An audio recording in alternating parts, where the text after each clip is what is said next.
stuff.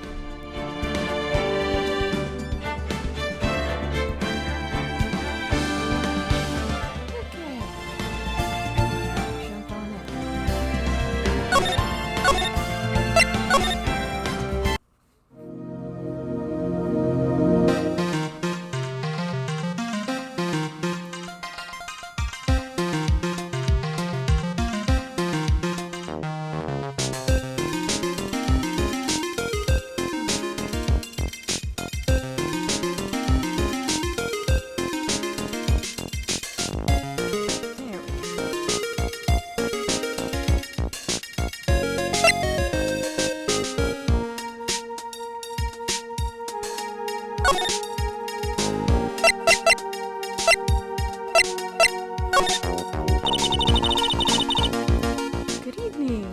Good evening, Leon.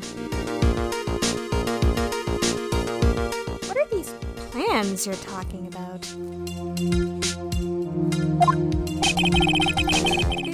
They were instructions on how to steal a crown or a painting or some other rare treasure. They show security blind spots, escape routes, and even suggested training methods. So you mean that the one who planned the heists wasn't you? No, it wasn't. I only planned the very first one. After that, I received plans from some very kind person, incredibly detailed plans. It sounds like Mr. Delight is thankful to the person that was blackmailing him.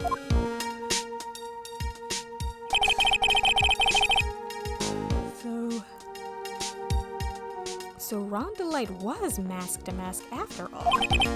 But someone else is behind the thefts. Someone who planned them all out in detail.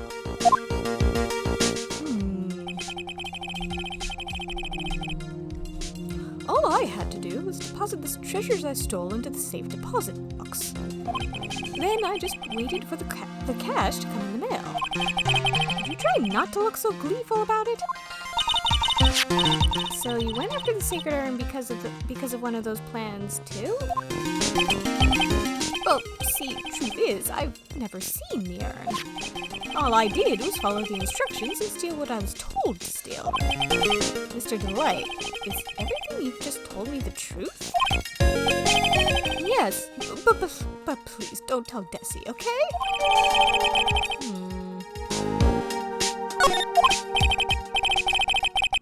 Ron, before we go, there's one more thing I want to ask you. Yes? But please don't hurt me. Mr. Kane Bullard, do you swear that it wasn't you who killed him? Yes, of course. I could never. I'm not lying. All I did was hide his body in the safe.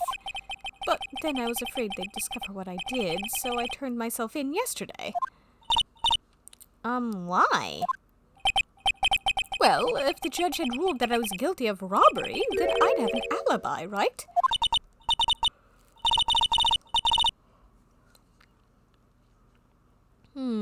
I guess so. You're really clever, Mr. Delight. I guess I have no choice but to take Mr. Delight at his word. Mystic Maya! Hey! Pearly! I'm back! Hey, Pearls, so what have you been up to this whole time? The sacred urn, Mr. Nick. I took it back to Clarion Village to have it examined. And? What did you find out? Well, there's no need to worry. They said it's the real urn. Phew. That's a relief. I was really worried. But there's one small problem. Problem? These cute little pink splotches. They said that it's paint, and that they were put on the urn recently. Why are we talking about the pink splotches again? And what's the big deal? What's the big deal? We've got to find out how they got there. That's the big deal. Yes, Mr. Nick, we got to find out how they got there. Okay, we'll go find out how they got there. But please don't forget about me. We won't. Well, we've got no reason to talk to you anymore.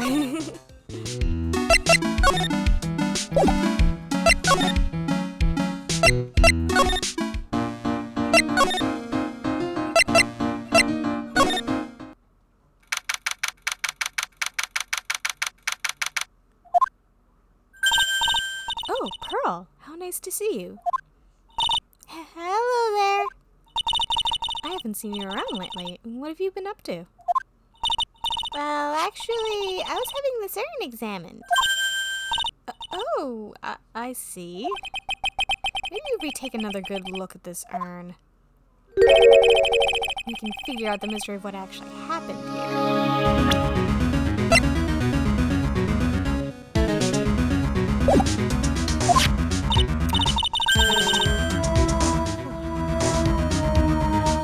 Nick, let's look around one more time. Alright then. This box, there's something about it that's bothering me. That's the box that the sacred urn was in. It looks like there's some pink paint on it too. And it's definitely the same color as the stuff on the urn. I think I know how the paint got on it now. Alright, let's investigate again, Nick.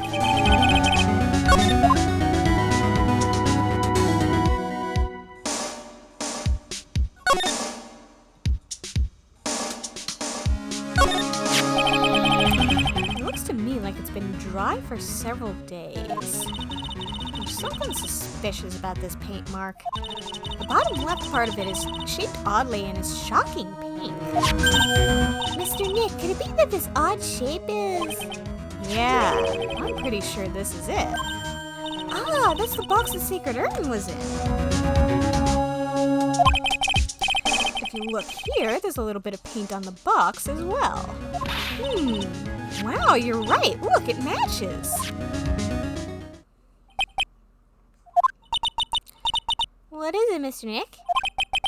This is all turning out exactly as I thought it would. I think it's all starting to become clear. We're that much closer to solving the mystery of what happened to the urn.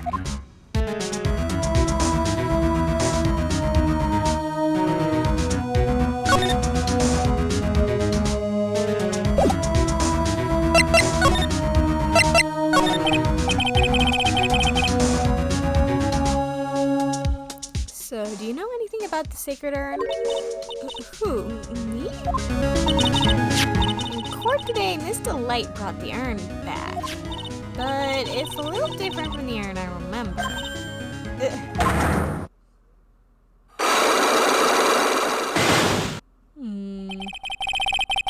So Adrian does know something that she's not telling us. Nick, I want to find out about the murder. I want to find out about the murder, but I also want to know about the urn. I'd like to know myself. Another loose end to tie up, I guess. Well, let's start tying it up.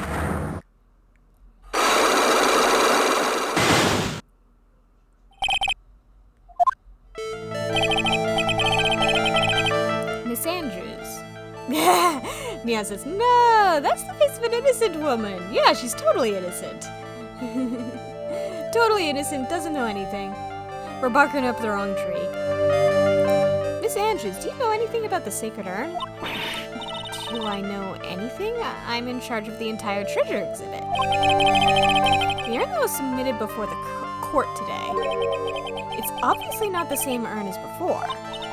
Well, that's true.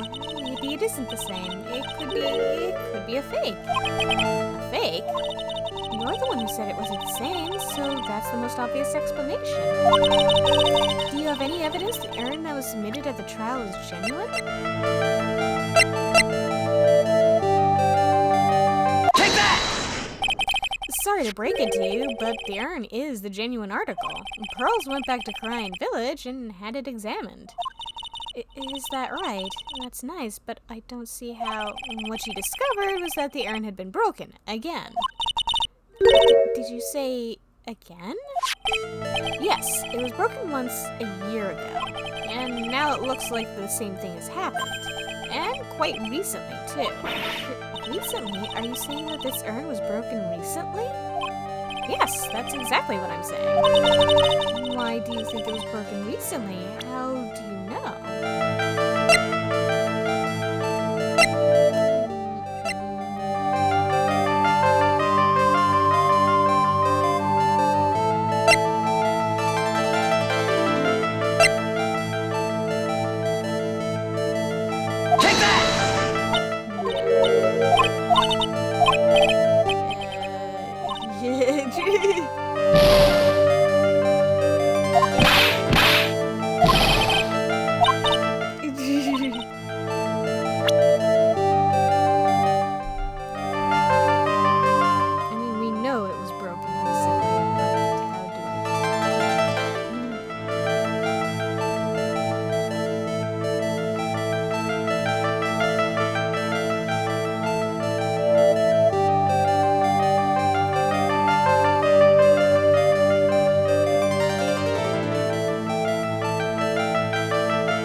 poster. It was made recently, right? Poster? Ah, the poster for the exhibit. At the time when this photo was taken, the urn said "I am" on it. But now, for some mysterious reason, it says "Ami." When the urn was fixed, the letters were transposed. Ah! I am? What does that even mean? I don't know anything about that. I wasn't even there when the photo for this poster was taken. That was a mistake. Now, tell the truth. Wait. 4? Even if the urn was broken, I had nothing to do with it. Huh? Yes, that's it. It must have been one of the people at the photo shoot. They probably dropped it. I'm sure that's what happened. It looks like she's not going to give up that last psych lock so easily. Do you have any proof the urn was broken here at Lordly Taylor?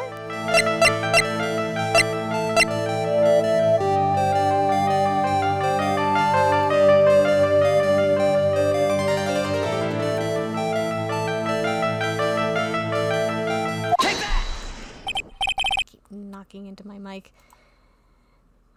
Well, Miss Andrews? What is this supposed to mean? There's pink paint all over this urn. And there's pink paint all over the floor and walls of this basement warehouse. In other words, this urn was broken here. You can't weasel out of this one, Miss Andrews. But... Uh-oh, she's trying to make her escape. But you can get pink paint anywhere. Well, there's none in my office, that's for sure. Well, there is in my room. Liar. Anyway, the paint on the urn and paint on the floor, there's no proof that it's the same paint. Come on, this is getting ridiculous. The proof linking the paint on the urn to the paint on the floor is... Take that! This box. The urn was stored in this, right? Yes, that's right. Well, there's pink paint on this box as well. Ah! I think you already know where I'm going with this, don't you? Yes, more or less.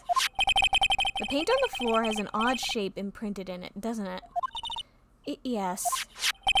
If you put this box into the impression in the paint, you can see it fits perfectly. Which means this box was dropped right over there. And that is when the urn was broken. Your name does you justice, Mr. Wright. No. Justice for All was the last game.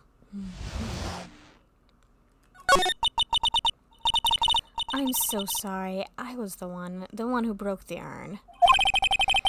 Boy, does this make me feel like some sort of evil school teacher.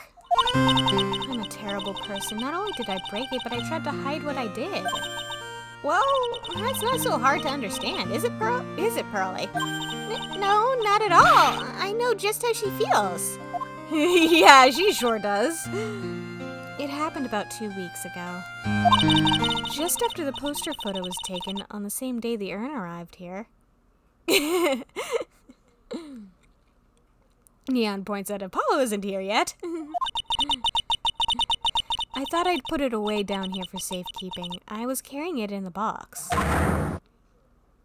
When I tripped on a paint can and lost my balance. The box I was carrying crashed to the ground. I heard a terrible noise and I thought my heart was going to stop. Fearing the worst, I opened the lid of the box and that's when it happened. Oops. The broken pieces of the urn fell out of the box and landed right in the paint. Oh, she just did not have a good day that day, did she? I was in shock. I let out a huge scream. I can totally see how that could have happened. Yeah, as clumsy as she is, I'm sure Maya understands. Well, I knew it was the most important treasure in all of Karayan Village, so I tried as hard as I could to fix it. Fortunately, the shards were pretty big. And that's when the I am got changed to Ami. I didn't know how it was originally written, but any sane person fixing it would have assumed it said Ami. Any sane person? person? Really?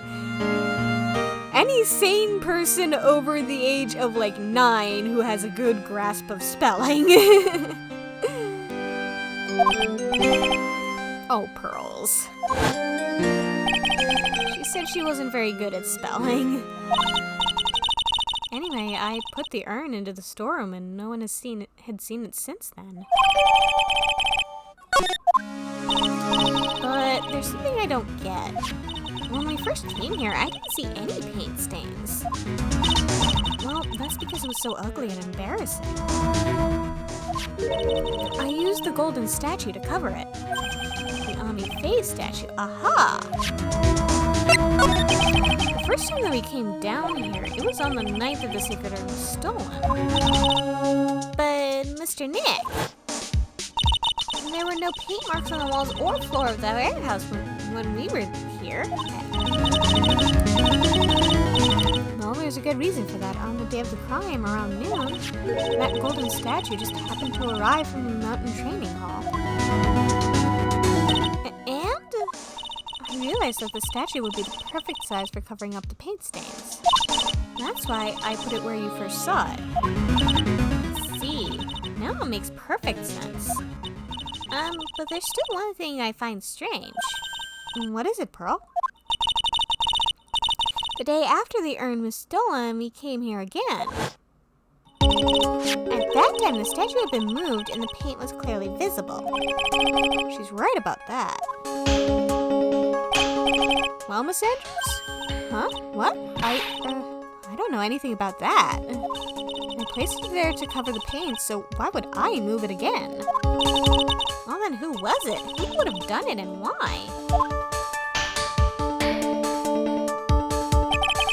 On the day before the theft, the statue was definitely closer to the door. Then the next day it was moved, but why?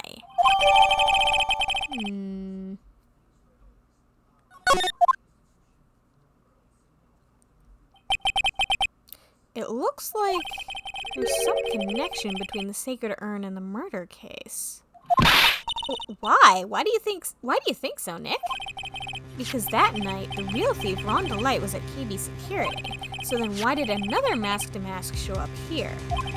A lot of different things are pointing to one undeniable fact.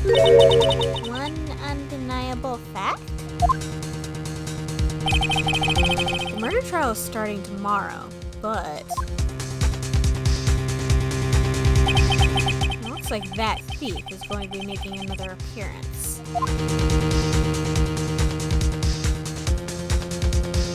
Be continued.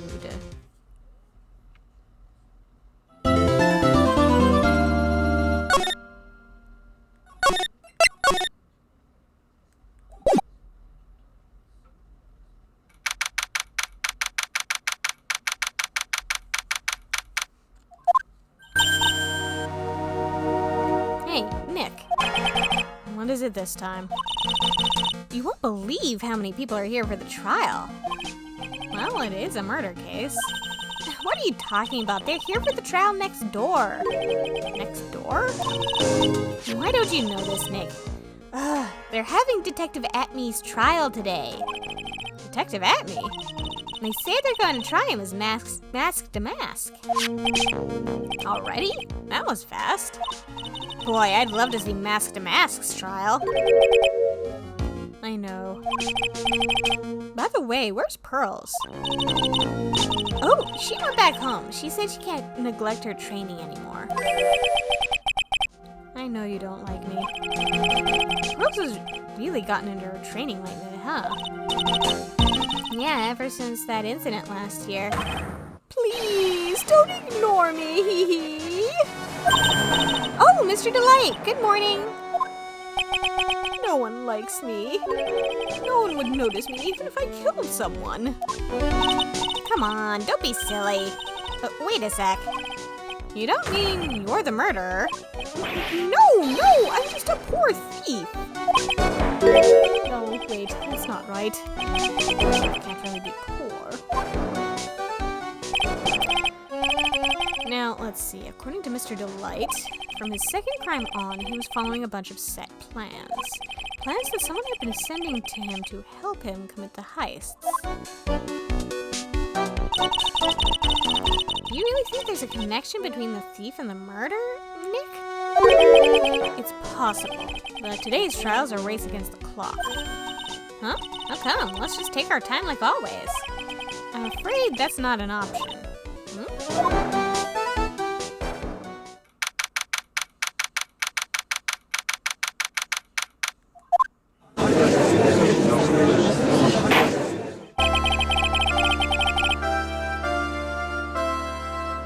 Court is now in session for the trial of Mr. Rondelite. The defense is ready, Your Honor. You are ready? Preparation is the last refuge of the weak. Are you implying that you are completely unprepared for this, Godot? Or are you just winging it? Okay, settle down, everyone. Let's begin with your opening statement, Mr. Godot. He's got the judge in the palm of his hand yet again. Rondelite is simply too young to be sent to war. That's all. I'm afraid I have no idea what that means, Mr. Godot. Ha! Then you need to get out more, Your Honor. Life is war, but that is exactly why you must be more precise in your wording.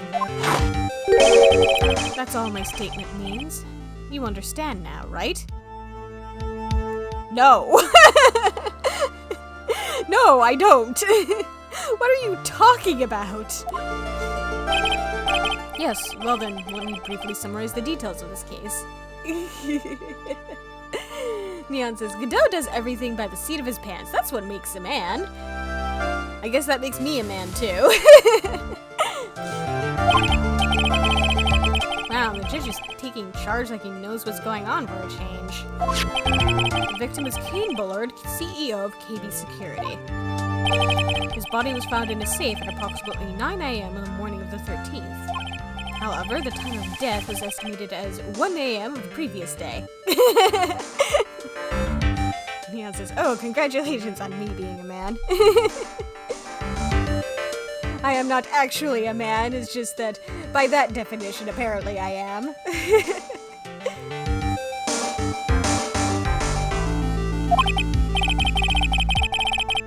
And that's when our little lost kitten dropped the ball. That little lost kitten is, of course, the defendant. Yeah, I can see him being a kitten. He's kind of a giant kitten here. Very well then, Mr. Godot, please call your first witness. I never drink more than 17 cups of coffee during any given trial. I'm pretty sure that's unhealthy. Like, not just, you know, drinking 17 cups of coffee during a single day, but like, a trial's only supposed to last like a few hours or so. I'm pretty sure drinking 17 cups over the span of that is, Are you sure you don't have heart problems, my dude? But the first one is always the best. I mean, I wouldn't ask if he has an addiction to coffee, because I think at this point we've established that he most certainly does. Mr. Godot, your witness. Okay then, let's hear what the defendant, Mr. Rondelite, has to say for himself. Neon says the caffeine is all that's keeping him alive. That's how addicted he is. The defendant? Well, Mr. Wright, does the defense have any objections? It may be a bit of a disadvantage having the defendant testify, but... I remember when Mia was defending me. She allowed me to testify so she could do the cross-examination. She put a lot of trust in me back then. We have no objections, Your Honor. The defense will allow Mr. Delight to testify. Ha! You've got guts, trite. All right then, Mr. Rondelite, please take the stand.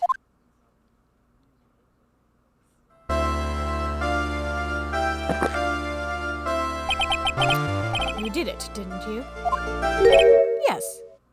What? No. That's not true. For a moment there, I thought we'd set the record for the shortest trial ever.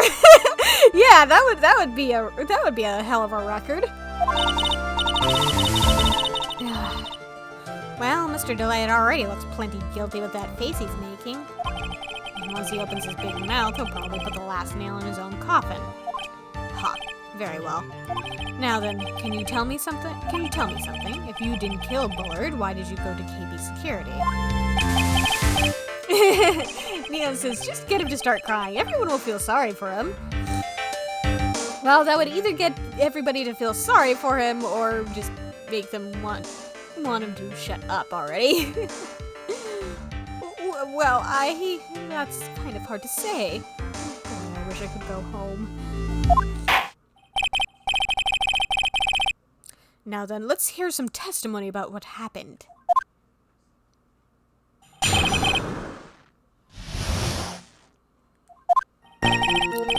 That evening, around 1 a.m., I went to see Mr. Bullard in his office at KB Security. The blackmail letter I got, it ordered me to go there. I'd been working for KB Security until a year ago, so I knew where his office was. 1 a.m., the exact time the murder took place. The weak get washed away by the tides of fate. The strong drink it up. I don't know where to begin with that. Ha. It's bitter today, too, just like my destiny. Is that supposed to be a good thing or a bad thing? Also, do you think bitter destiny or bloody destiny would be cooler?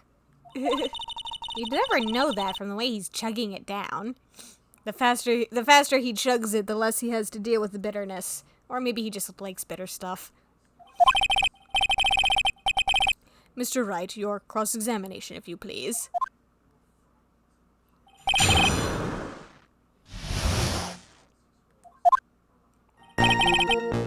Hold it!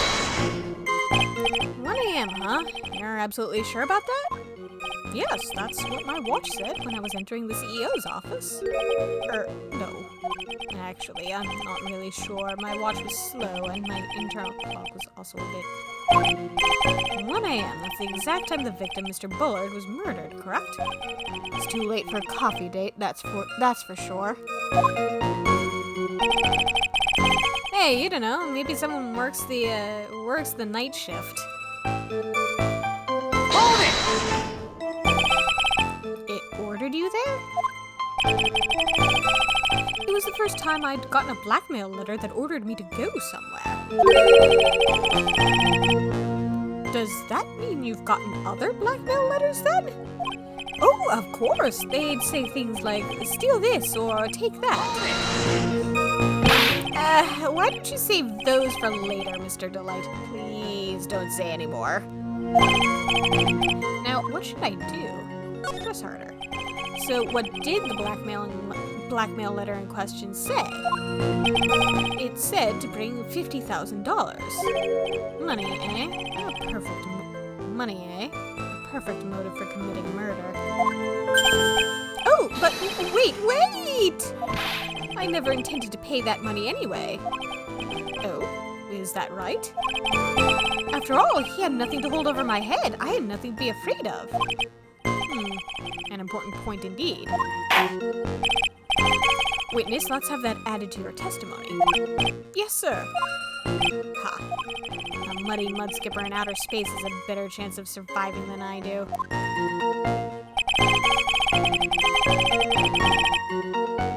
Hold it! Just what were you being blackmailed about anyway? The blackmail letter said if you don't want your identity revealed, correct?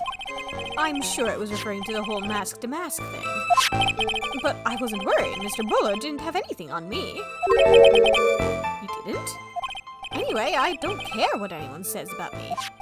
Just as long as Desi believes in me. So that's why Mr. Wright didn't believe it was mask-to-mask. That's why I knew they were just hollow threats.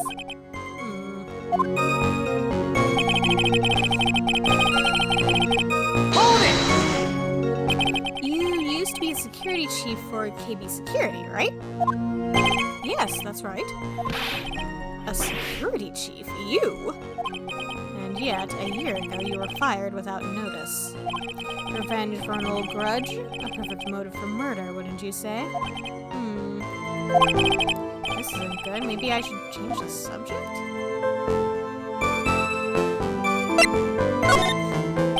Mr. Delight, please tell us why you were fired from your job. Well, the world is filled with those who have said, I wish I had never asked that. Okay, then I take it back.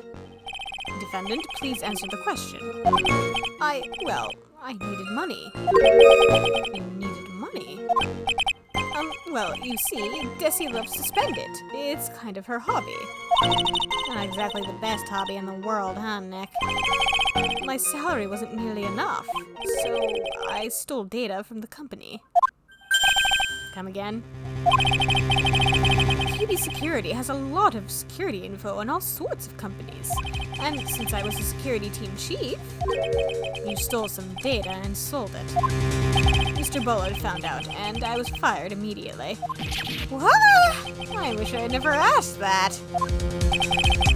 I was somehow able to keep it secret and made it seem like I had quit on my own.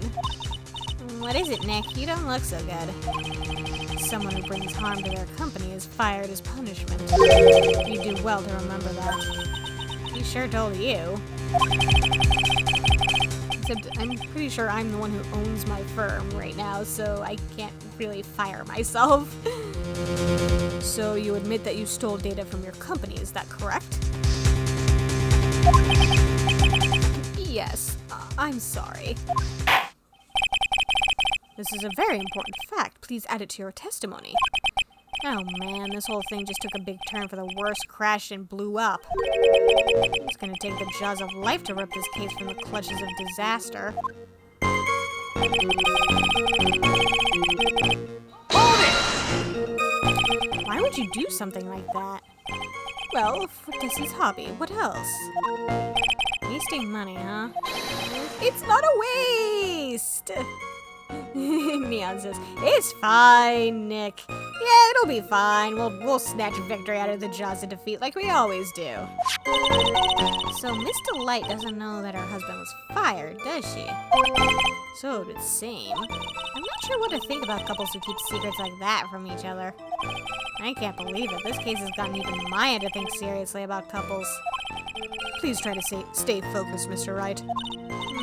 There wasn't much to his testimony, was there? Sounds like he's avoiding something. At least that's what it sounds like to me. Uh-oh, I've got a bad feeling about this. We better be careful. If we don't find a way to make him spill the beans, we'll never get closer to the truth. Yeah.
Objection!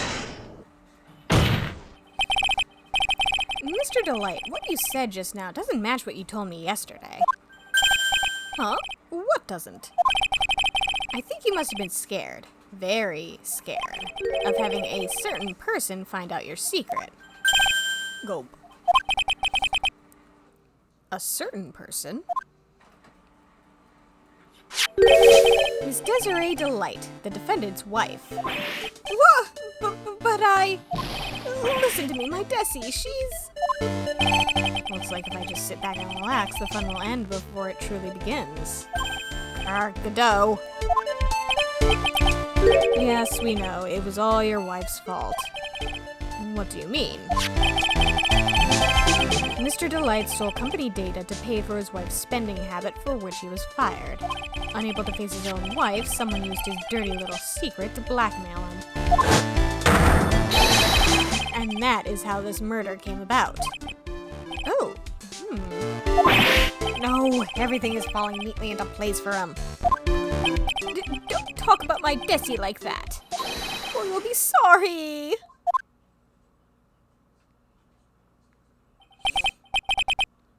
Well, it seems that we've learned a great deal of things here so far. What do you think, Nick? I didn't think it was possible to get so thoroughly whipped in just 20 minutes. Clearly, there was sufficient motive for murder. He stole data for his wife, and he killed to protect his secret. A family man who cared just a little too much. Neon's urging Mr. Delight to fight Godot. Yeah, Mr. Delight, fight him. The motive is clear. Let's move on. Ugh. What happened at the crime scene at 1 in the morning, Mr. Delight? Come now, tell us. We're all ears.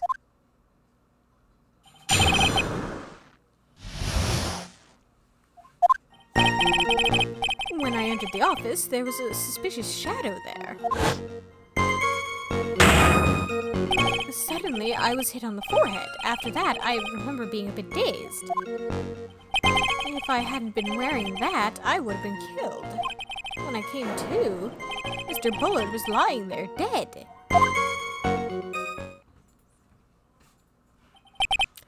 I see. Suddenly hit on the forehead, huh? I believe the detective from yesterday provided similar testimony. He said that Mask to Mask struck him on the head from behind. Of course, since Atme turned out to be the culprit himself, that was all a lie. Ha! No one's going to believe a pathetic lie like that. What are you saying? I really was attacked. Neon says that is a suspiciously spiky shadow. It really is, isn't it? Wonder who it could be. We'll find out if what you say is true or not during the cross-examination. Got that, Mr. Trite? Don't go easy just because he's your client. If I see any sign that you are, I'll treat you to another cup of my special blend. Please don't throw scalding hot coffee at me again. That was rude. You don't need to worry about that, Mr. Godot. I have faith in Ron. I know he didn't do it.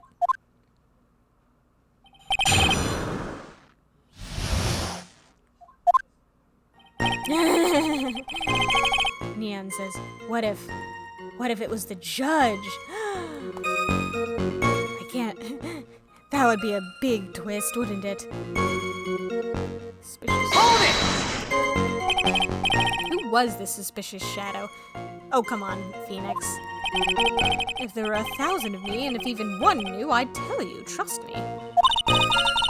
Dodging all of our questions is not helping us win this case. Okay, then how was the victim, Mr. Bullard, at that time? What do you mean, how was he? Was he already dead? Was he still alive? Maybe he was the one who hit you in the first place. That's a good question. What do you think, Mr. Wright? Forget it. Hold it! Your forehead? Yes, I was hit on the forehead as soon as I entered the room. It was an amazingly fast and powerful attack. Do you remember anything about who hit you? Well, like I said, it was a fast and powerful hit. So I think I was a little dazed for a while. I don't think Mr. Delight even grasped what you were asking. Yeah, I'd like to show him a fast and powerful attack myself. Boot to the head. Maybe that would knock some sense back into him. Hold it! That? Could you please clarify what you were referring to? Please establish your subject here. Why, my mask to mask costume, of course. Wait just a moment. Mask to mask? Huh? Oh, did I forget to mention it before? Yes, you did. Just to be on the safe side, I dressed as mask to mask. And then I descended upon the office of the CEO of KB Security. What? Nick, did you know about this? He never told me this. I don't recall him ever mentioning it to me either. Even I didn't know that. It seems our little friend really loves to keep secrets. Well, he's a thief. Of course he has to keep some secrets. I'm sorry, I just never had a chance to mention it up until now. Wait, that's not right. You know, sometimes things just slip your mind. Ha, my sixth cup of coffee has started staring up at me coldly. Maybe you should go warm it up, then. At any rate, we can't ignore this new piece of information. Witness, please correct your testimony. I'd have been killed if I hadn't been wearing my mask-to-mask costume. Hold it! Why were you dressed up as mask-to-mask? Why, because I'm mask-to-mask, of course. What are you talking about? Mask-to-mask's trial is being held next door.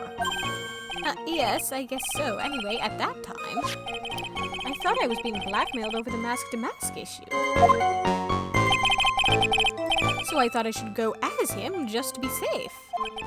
Oh boy. Let me tell you, it's a real pain to move around with that cape. That's why it took a lot longer than I'd expected. Took a lot longer? What is he talking about? What do you mean by took a lot longer? Oh, opening the safe, of course. My cape got caught in the safe door, you see. This all happened when I was hiding Mr. Bullard's body. Ron! Ron, honey. Ron, please. What was that? Back up a second. Yes? You were the one that hid the body in the safe. Well, yeah.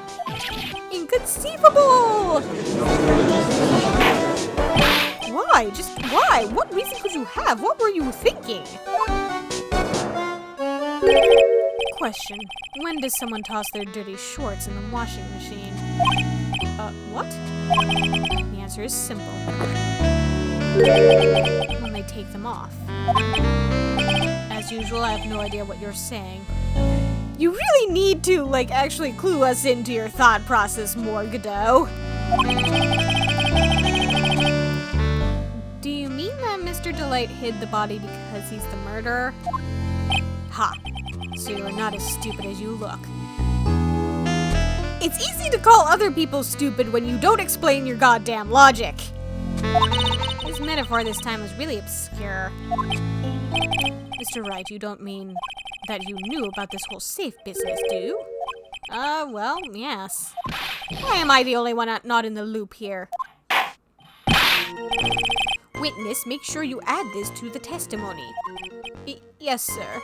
Uh-oh. Looks like a storm front is moving in over the fair weather judge.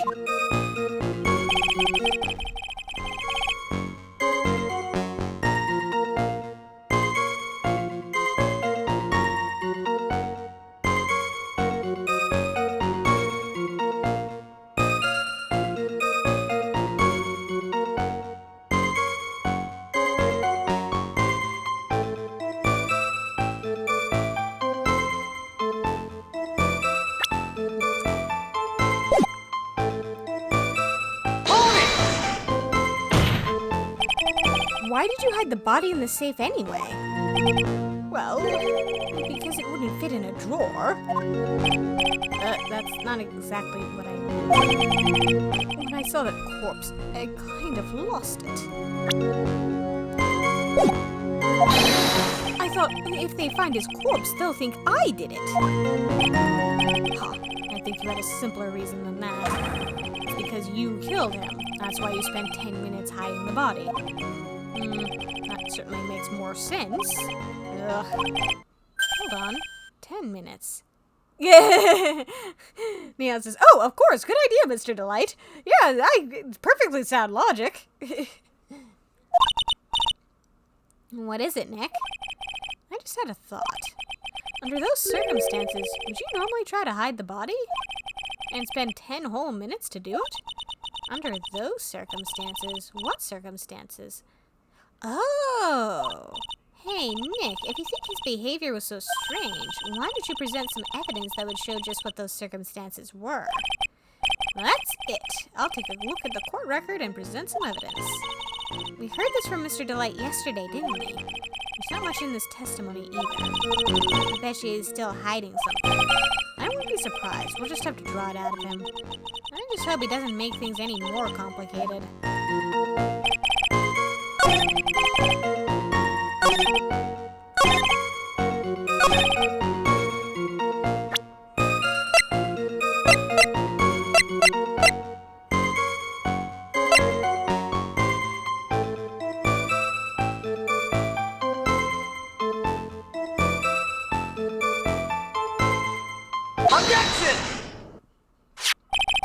Your Honor, could you please take a look at this record? And what might this be? The record for the emergency buzzer that connects the CEO's office to security. If the button in the office is pressed, a security team is supposed to come running. And according to this record, the buzzer was pushed once at 1:02 a.m. What? If Mr. Ron Delight truly was the murderer, he would have ran as soon as that buzzer sounded. After all, a security guard would have been heading his way. Objection! Ha! Let's remember who we're dealing with here. He probably had no idea there were security personnel in the building. Objection! He worked here. Up until 1 year ago, my client was working as a chief of security. There's no way he wouldn't have known about it. Objection! But, as it turns out, the guard never came. That was nothing more than a coincidence. The fact that the guard was a pathetic loser, and my friend, who had just gotten punched in the face by his ex's new boyfriend, and wasn't anywhere in the vicinity, was not something Mr. Delight could have known. Objection! Ha! Again, remember who we're dealing with here. It's a sure bet that Mr. Delight didn't even notice the buzzer going off. Objection! Have you heard the buzzer? This buzzer is extremely loud. There's no way he could have ignored something like that. Yeah, seriously. Have you heard this buzzer? If he had been conscious, that is. Conscious? What do you mean by that? Ugh. Fine. Let's hear your theory. Recall the defendant's testimony. The moment he entered the victim's office, someone attacked him. Mr. Delight said he felt dazed. I'm willing to wager that he was knocked unconscious for at least a few minutes. Unconscious? So he fainted. That's why Mr. Delight didn't know that the buzzer had sounded. And that's why he thought he had time to hide the body. So what are you trying to say? Mr. Delight was knocked out, and the buzzer went off soon afterwards. Now, unless my client was able to hit the buzzer while he was unconscious, it can only mean that there was another person in that room. That's right. Whoever it was, they knocked out Ron Delight and then pressed the buzzer. They'd have to have been gloves, too. Order in the court. Mr. Wright, this is... Objection! This is preposterous. It was this kid. Ron Delight is the one who killed Kane Bullard. Objection! Then who pressed the buzzer? It was the victim, of course. He pressed the buzzer when the defendant attacked him. He didn't die right away. He must have held on long enough to push that button. So Kane Bullard sounded the buzzer himself. Nope, he didn't. He didn't. We have proof that he didn't. Or rather, we have lack of proof. What is your opinion on this, Mr. Wright? I need to prove that the real criminal was there at the scene, but how? Can I prove that it wasn't Kane Bullard who sounded the buzzer?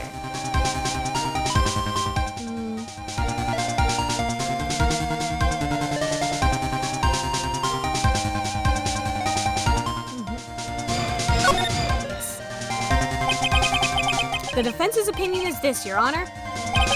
This piece of evidence proves that it wasn't the victim who sounded the buzzer. There are no fingerprints.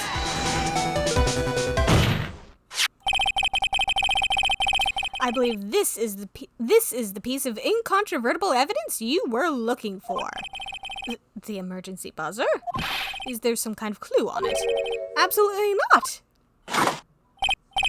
Hey, come on now, at least give some thought.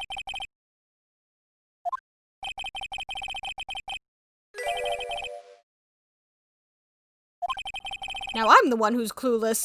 You're always clueless, sir. This button has no fingerprints on it. If Mr. Bullard had really pressed it himself, naturally he would have left his fingerprints behind. Objection! There goes that cup of coffee.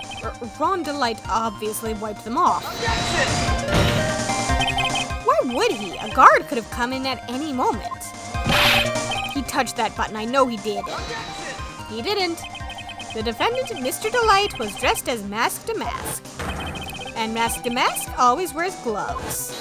What reason could he possibly have had to wipe the button free of fingerprints? Order, order, order. Ha, it would seem I've been forced to eat crow. I wonder what blend number crow flavored coffee is.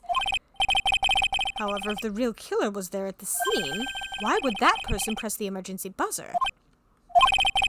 Shouldn't they have run away without putting themselves in extra danger?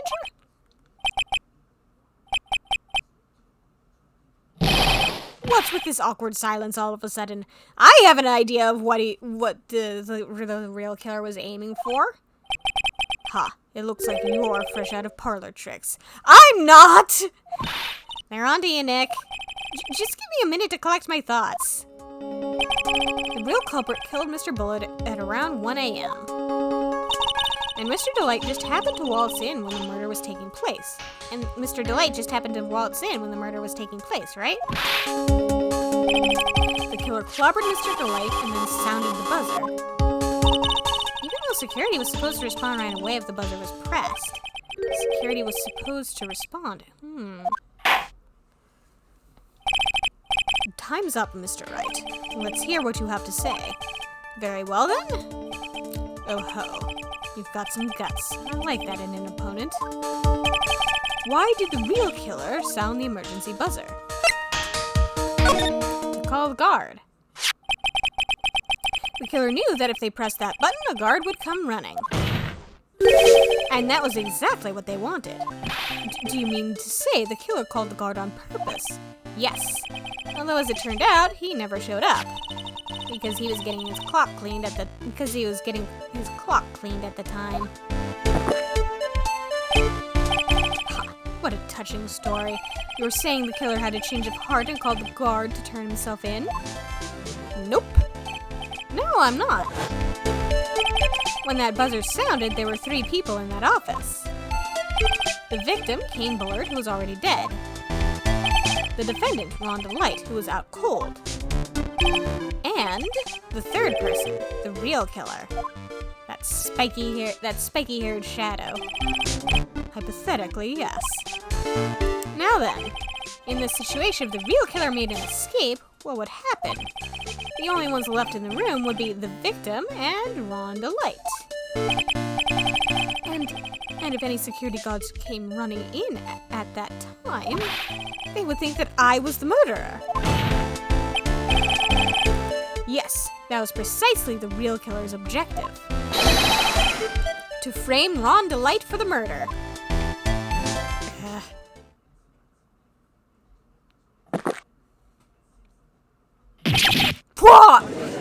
You deliberately took a sip just so you could do the freaking spit take. What the hell? What the hell, Godot? Order, order, order! Godot, please don't do that. Ha. It would seem I've been made to eat my words once again. Actually, you've been made to do a spit take with a cup of coffee. Mr. Wright, who was it? Who was it that tried to frame me? Wait a second. I'm the one and only Mask to Mask, so... Nick, you mean the real killer is... We're going to drag that person in here right now. But who is it?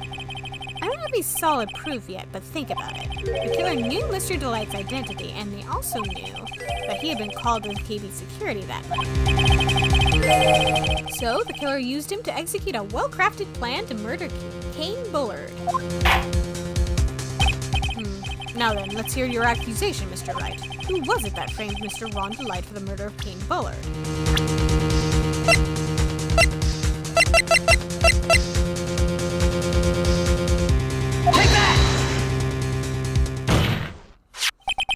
Detective Luke Atme. He's the only one who could have done it. Ace Detective Luke Atme? You mean Mask to Mask did it? What kind of voice was that? Your Honor, the person being tried in the court next to us is not Mask to Mask at all. He is, in actuality, the true murderer of Kane Bullard.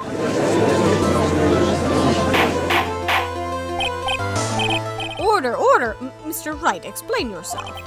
Theft and murder. Which is the more serious crime? They're not even close. Murder is the more serious crime, of course. It's a capital crime subject to a capital punishment. Please remember the trial from yesterday, if you would. When Luke Atme confessed, there was a huge commotion in the courtroom. Of course, a famous detective was unmasked as well as Mask to Mask. Instead of being convicted of murder, he was found guilty of grand larceny. That was his true objective all along. To be found guilty. Mask to Mask had the perfect alibi for when the murder took place. He was stealing the urn at Wardley Taylor. In other words, being found guilty as Mask to Mask was Luke Atme's airtight, watertight, and unassailable alibi. A guilty verdict as an alibi? It's unorthodox, but... You know, it's almost time. For what? For Luke Atme's verdict. It was a pretty simple trial, after all. If we're going to stop this trial and stall that one, we need to do it now. Of course, that's assuming you have proof that the detective was the one who committed the murder. Mr. Luke Atme's trial has indeed attracted the attention of the entire country. If we were to intrude and failed to provide adequate proof of his true crime, Mr. Delight would be left with no grounds for appeal. You really sure about this? Ha. A bet's only good when your life's the ante. Mr. Wright, I believe in you. Mr. Delight? So please, I'm begging you. Thanks, but my decision will determine the rest of your life. Can I really risk your life like this? Phoenix? What was that? Don't stray, Phoenix. For your client, take the path of trust. That voice, it sounds like... Mia. Your Honor, the defense requests an immediate recess. Neon says, heck yeah, risk the guy's life. Yeah! That's totally what Mia's trying to get you to do. Ha, so that's your answer, huh? Very well, I've decided as well. This court will now take a 20-minute recess. Mr. Wright, when we return, please summon Mr. Luke Atme to the stand. Yes, Your Honor.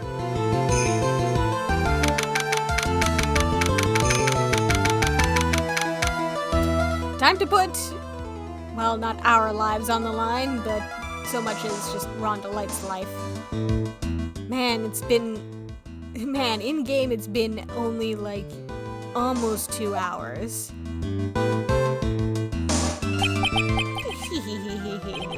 Well, Sir Detective Atme? I have to say, Mr. Payne, you performed splendidly. What did I even give him as a voice? Oh no, Sir Detective Atme, you were the one who... That's enough! This court sees no reason to further prolong this trial. This court finds the defendant, Luke Atme... Hold it! Wait, don't hand down your verdict yet, please. Well, well, Sir Lawyer, welcome to my courtroom. Who's this hoser, eh? My name is Phoenix Wright, attorney at law, and I wish to file an accusation against this man, Luke Atme. Accusation? You accuse Mask to Mask?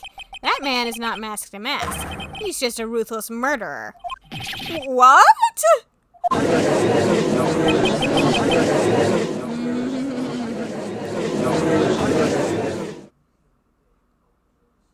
To be continued.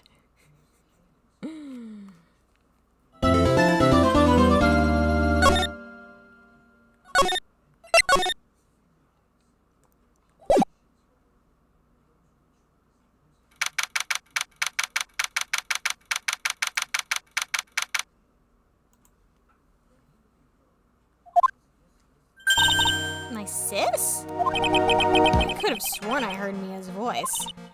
So then, she's still alive inside your heart. Nicky boy! Oh, Miss Delight.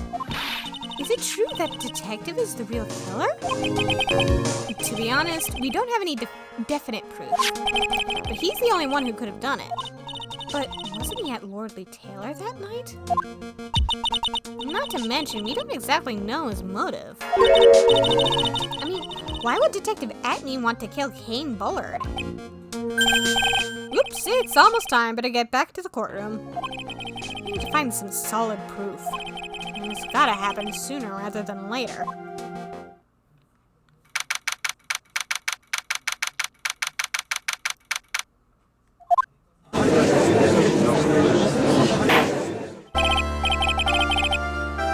Now then, this court is back in session. Mr. Luke Atme, please take the stand.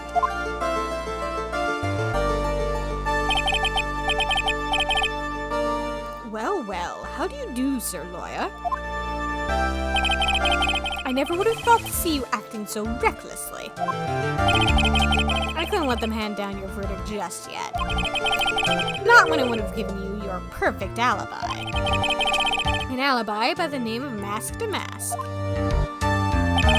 I'm sorry, I'm afraid even the great Luke Atme has no idea what you mean.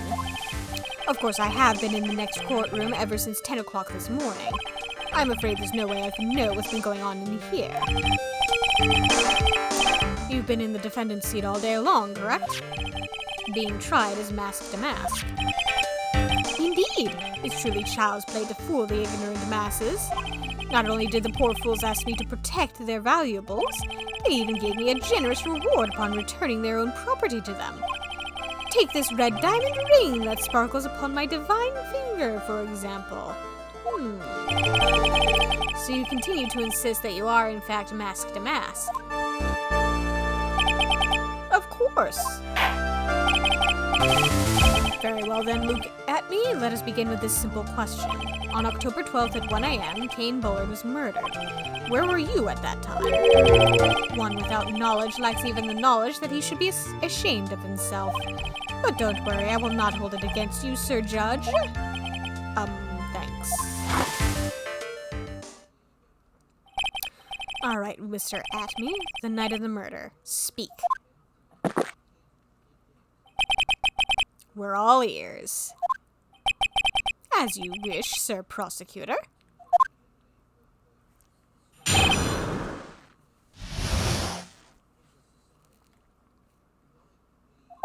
I was stealing the urn as Mask to Mask, just as I announced I would.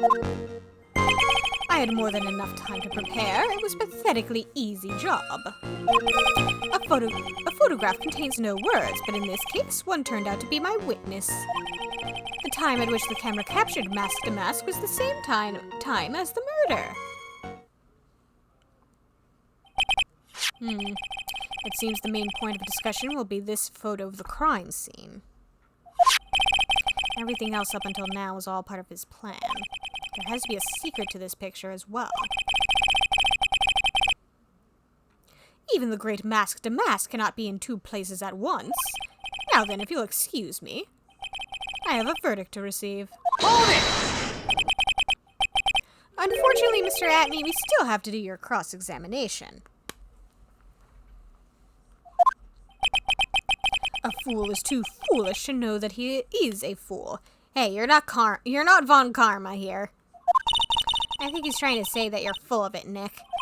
The only thing that's full of it is his alibi.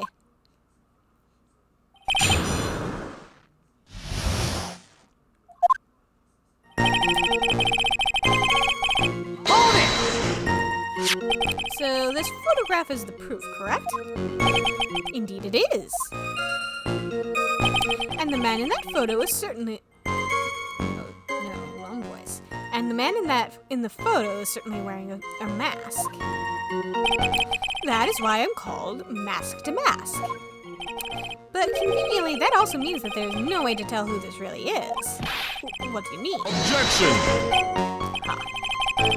Are you saying that this is not, in fact, Luke Atney? That it could be an accomplice dressed up as Mask to Mask to create an alibi? Oh ho, what an interesting idea. Are you saying that I, Lone Wolf Luke, had an accomplice?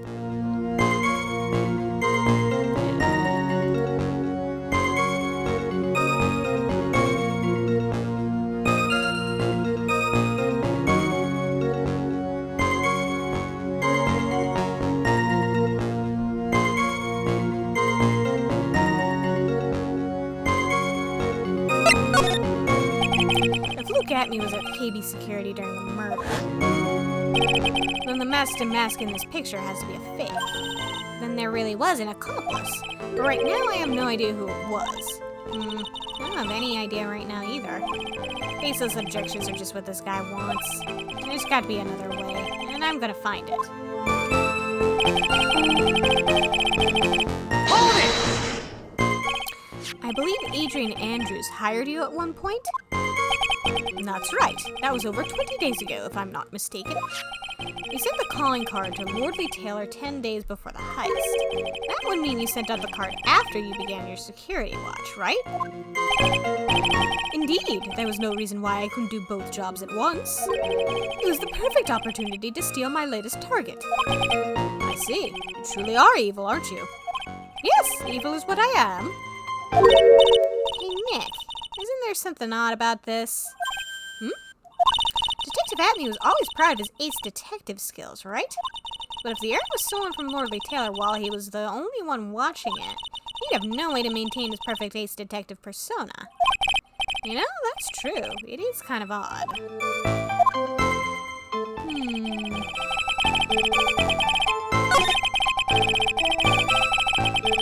Hold it! About the camera that took this photograph. Oh, come now, it's all too clear what you're thinking. Huh? You think I altered the timestamp on the photograph, don't you?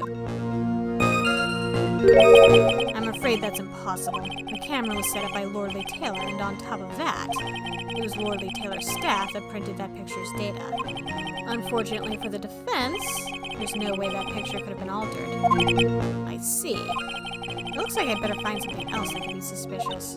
So, this alibi is false? It has to be, or he couldn't have killed Mr. Bullard at KB Security. But I'm not really spotting anything unusual. There are two possibilities. Either the Mask to Mask in the photo is a fake, or the photo itself is.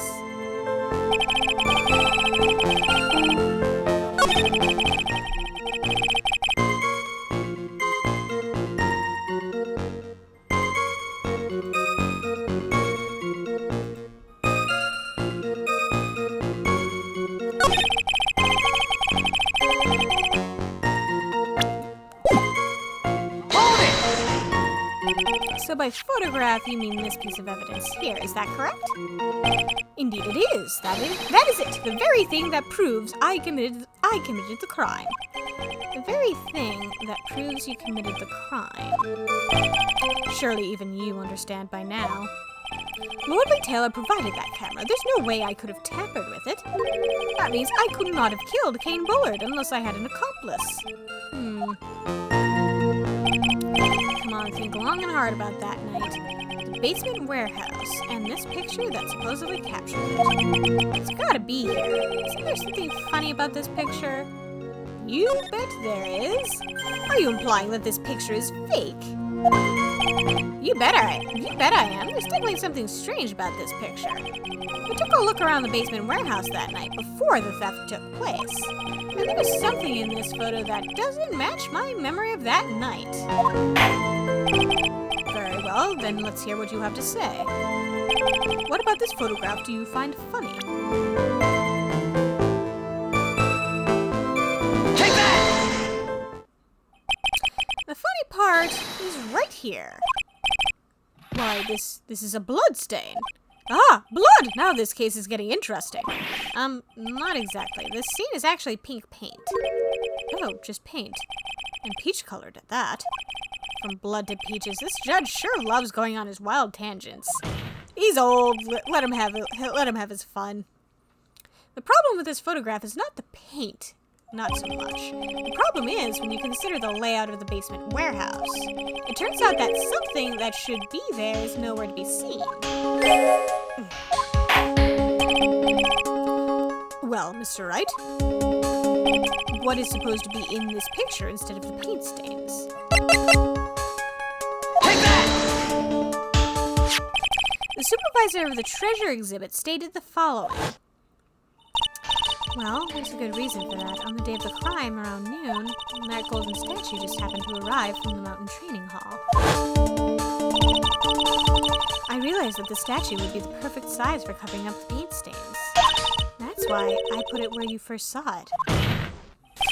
I myself was there the night the theft took place and saw the statue in that spot. If this picture was truly taken on that night, then that statue should have been there. Objection! But when I went there the day after the theft, that statue of the old bag was sitting in the corner. Perhaps it was somehow pushed there accidentally. Your Honor, this statue is slightly larger than yourself and quite heavy. It would take more than an accidental push to move it that distance. Ha. In that case, can you prove it? Can you give us the rhyme and reason as to why that statue was moved that night? Can you do it, Nick? Never mind who moved it. The real question is, why did they move it? Well, Mr. Wright, I hope you are prepared with your answer. Now then, who was the one that moved the golden statue on the night of the crime?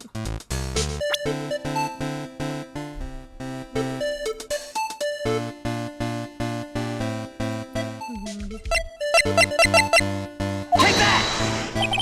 The one who moved the statue is none other than Luke Atme. Come now, Sir Lawyer. There you go again on one of your strange delusions. Mr. Wright, what basis do you have for your strange delusions? Come on, Judge. It's very simple. The witness was the only one in the basement warehouse that night. And that is indeed very simple. However, why would I want to move a heavy golden statue? The reason for moving the golden statue. Here's where our battle really begins. Well, Mr. Wright, what reason did the witness have to move that statue? The reason can be found here in this photograph. Look at me. You pretended to be masked to mask, to create an alibi by showing you were at Lordly Taylor that night. But this photograph contains a single fatal flaw. If the statue had been there, your lie would be exposed like cheap film at a drugstore. That is why you had to move the statue. A single fatal flaw. Interesting theory. Please enlighten us. Just where in this picture does this lie exist?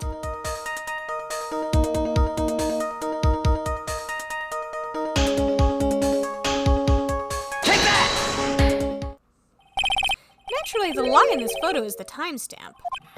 What do you mean? I'll tell you exactly what I mean. On the night in question, Luke Atme went to KB Security and murdered Kane Bullard. Therefore, it's obvious. It would have been impossible for him to have been at Lordly Taylor at this time.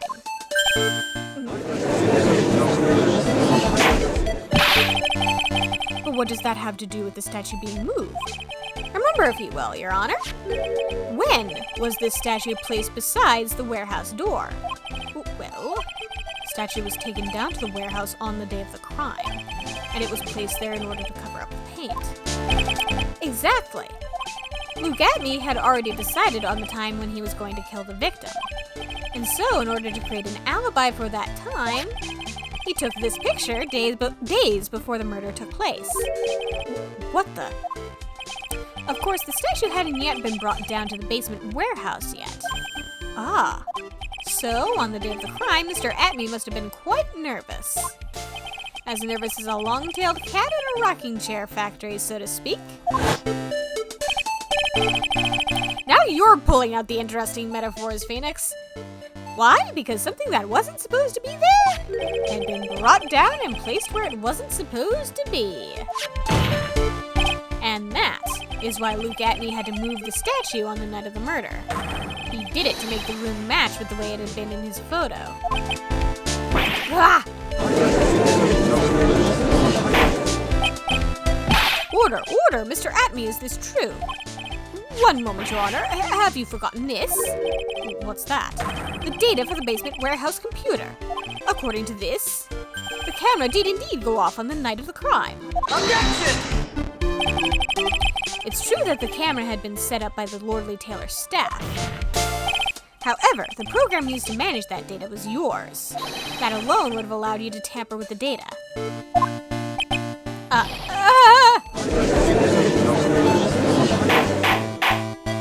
Order, order! Mr. Godot, what is the meaning of this?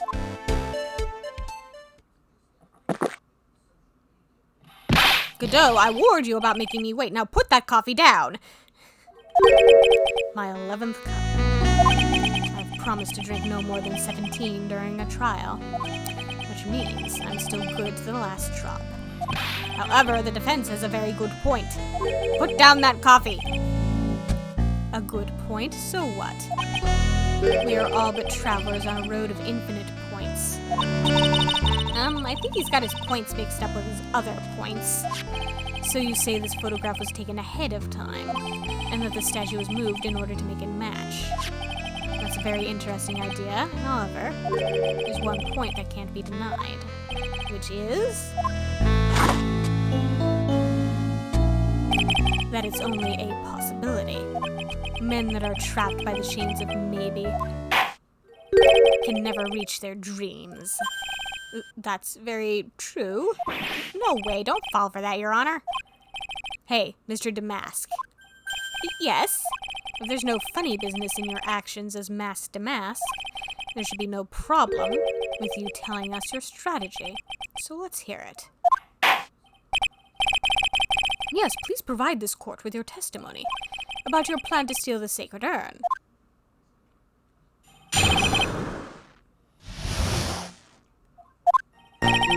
I first received the request from Lordly Taylor about 20 days ago. I almost said years. The urn was placed in a box in Zavari. It was then sent to the warehouse. Hence, I was actually unable to see the urn for myself until the day of the crime. I knew it was an extremely valuable treasure, so I sent my card 10 days beforehand.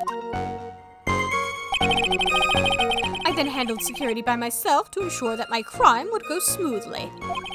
At last, I held the urn in my hands for the first time at 1 a.m. on October 12th.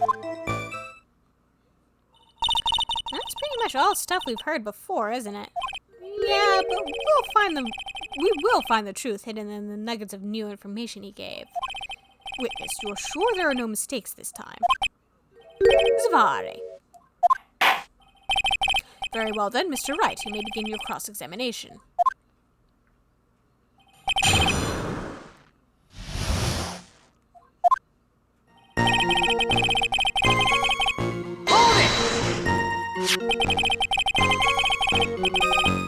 You were asked to guard the urn by Miss Adrian Andrews, is that right? Indeed. It seemed that they had heard of my Zvarkling reputation. I see Miss Andrews is still attracting the weirdos. You better watch out too, Maya. Hold it! You mean this box? Yes, that pathetic box.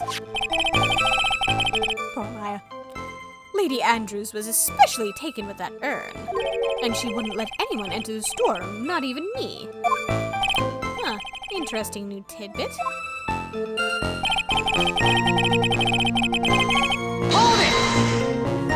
So you're sure that you had never seen the urn before? Indeed.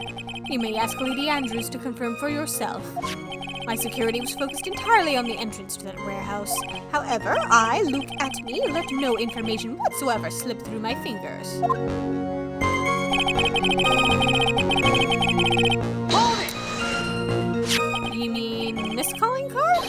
That's right! That is, without a doubt, my calling card. I guess Mr. Delight didn't make this after all. Of course, because Atme knew about the emblem.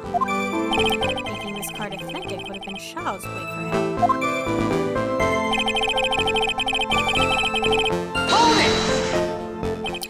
Then no one entered the basement warehouse. Unfortunately, there were many different treasures being taken there. Thus, for a period of approximately 5 days, people were indeed going in and out. For a period of approximately 5 days, people were indeed going in and out of the warehouse.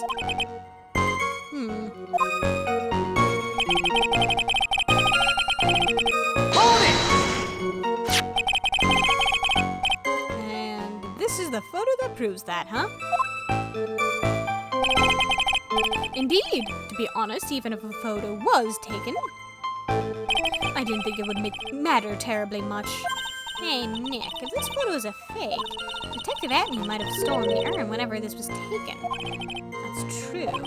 You know, he's been saying that he never saw the urn until that night. If we can prove that he's lying there, we can wrap this up and put a bow on it. We need to take a good hard look at the court record. Not a lot to go on, is there? That detective's been covering his tracks. There's only one thing we need to prove in this cross-examination. That he took this photo well before the actual night of the crime. Alright then, how do we do that? There's one thing that Atme stated very clearly, that he had never seen the urn before he stole it. We need to prove that he's lying.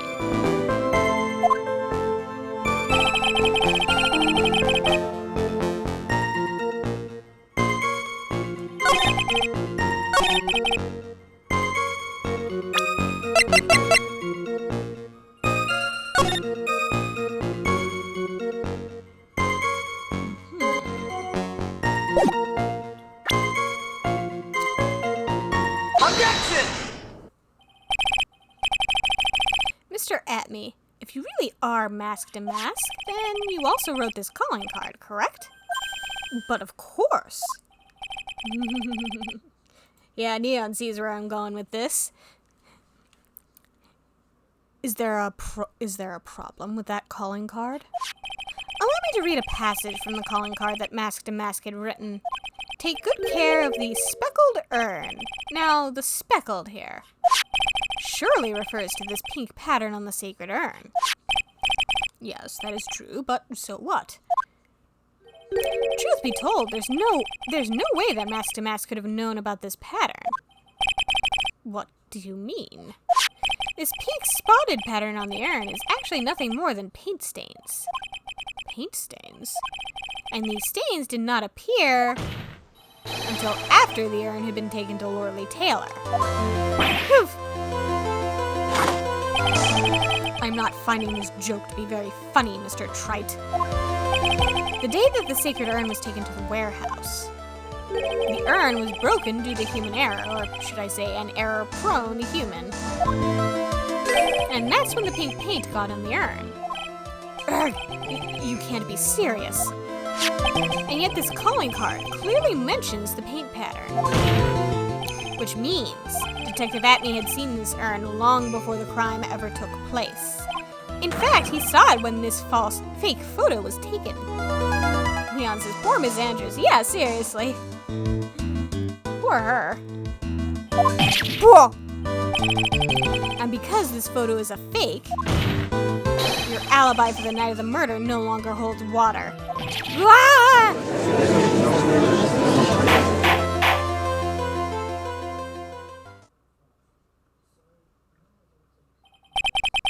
Witness, do you have anything to say for yourself? All right, that did it. He's broken. Nick, I think it's still a little early for a victory pose. Huh? Ha. It's so sad. No one has any conviction these days. Conviction, you say? Yesterday, we all decided unanimously that this man was masked to mask. And now we're calling him a murderer. You don't think we're being a tad fickle? That's a good point. No way, don't fall for that too, Your Honor. You say that Luke Atney was the one who killed Kane Bullard. Then let me ask you this, why would he do that? An excellent point. Motive, Mr. Wright, motive! Might you my merry murderous motive manifest? Let me try that again. Might you my merry murderous motive manifest? Nick, he's getting his second wind. If he prepared an alibi and pinned his crime on Ron Delight, as you say, he must have had a very strong motive for murder. The only one with any motive we've seen is Ron Delight. Isn't that right, Detective? Indeed, according to my own research, the boy's motive is clear. Without a motive, it's nearly impossible to prove guilt in a murder case. Now then, maybe you can enlighten us as to what the defendant's motives were. I'd be honored to, Sir Old-Timer. They're doing everything they can to make Ron look suspicious. Despite our lack of hard information, this may be our only chance.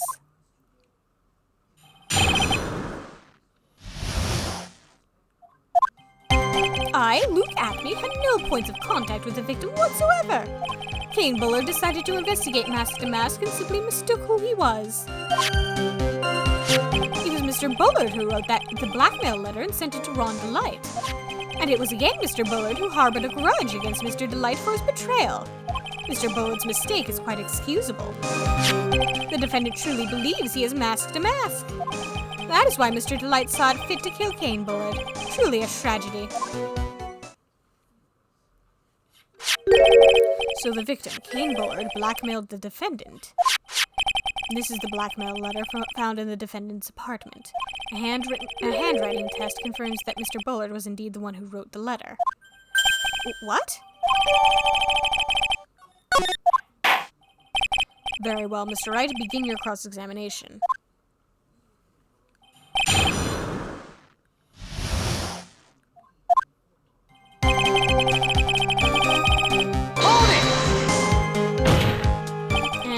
World is going to prove that. I will. After doing a thorough background check of Detective Atney and Kane Bullard, we were unable to find any links between them. It's all in the report. Perhaps they were connected through their work. They were both involved in security. Nope. That was blunt. In any case, the only one with a motive was Mr. Delight.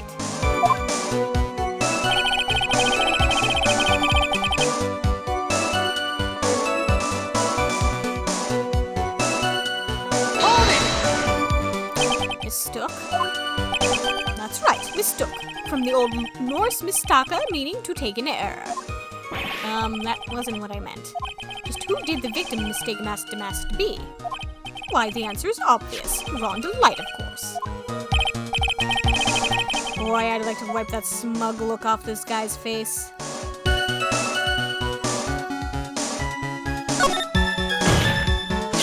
Why would the victim mistake the defendant for mask to mask? Don't you already know that? Savari, take a look at this newspaper. Oh ho, that's the famous Tear of Emanon, a magnificent jewel. That photo shows a magnificent detective as well, does it not? Furthermore, it also shows an ugly guard, namely the defendant. The defendant? The victim clearly misread this article, and Savari, he got the wrong impression. The impression that this ugly security guard was in fact masked to mask. I see. Now some unusually reasonable deduction.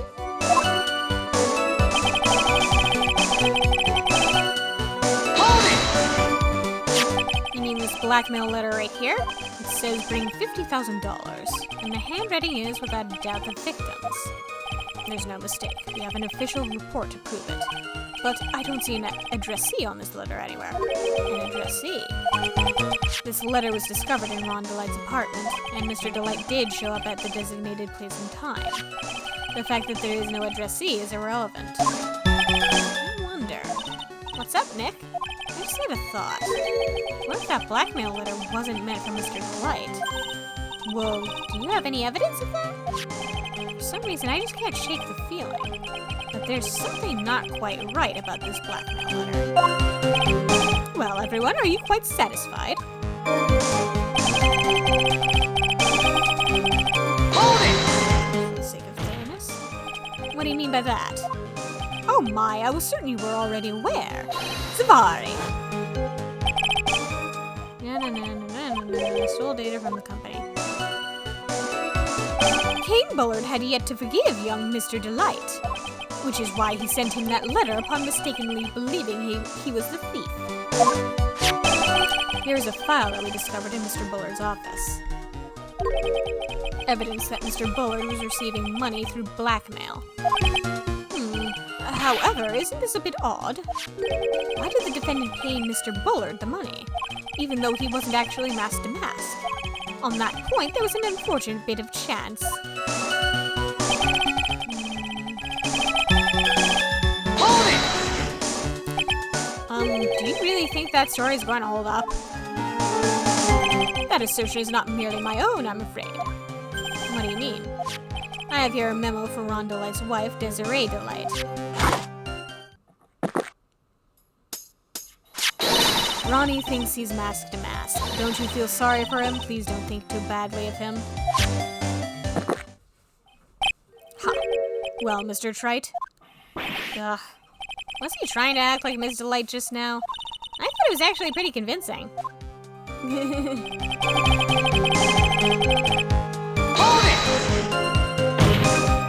Now that's just your imagination talking. Come now, Sir Lawyer. I'm afraid imagination isn't the right word for it. This is a deduction, the result of carefully applied reasoning. Can we hear that careful reasoning for ourselves? It's a long story, and better saved for another time. Very well, another time. Those so-called long stories aren't usually all that long, at least not in my experience. So you're going to try to connect Detective Atme to Mr. Bullard, right?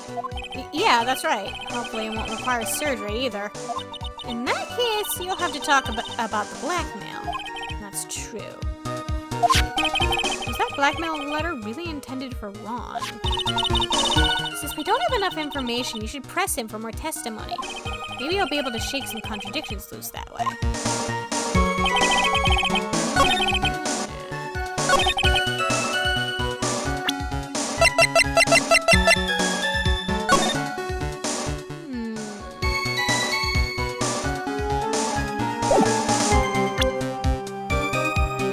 Objection! What if I ask you a few questions, Detective Atme? Well, if it's just a few, I guess it's all right. When you said that this letter was addressed to Ron Delight, I couldn't help but notice one major contradiction. Contradiction?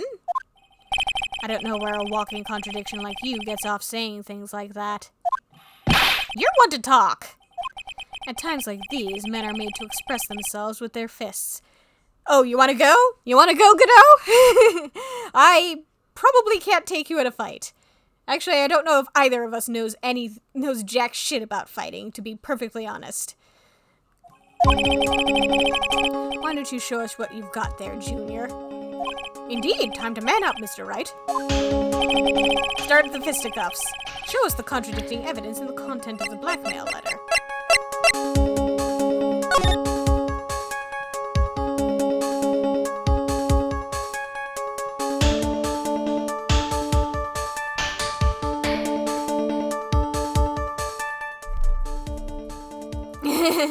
Neon says, yeah, let's go. We have numbers on our side. We do do have numbers on our side. 2 on 1, you don't stand a chance.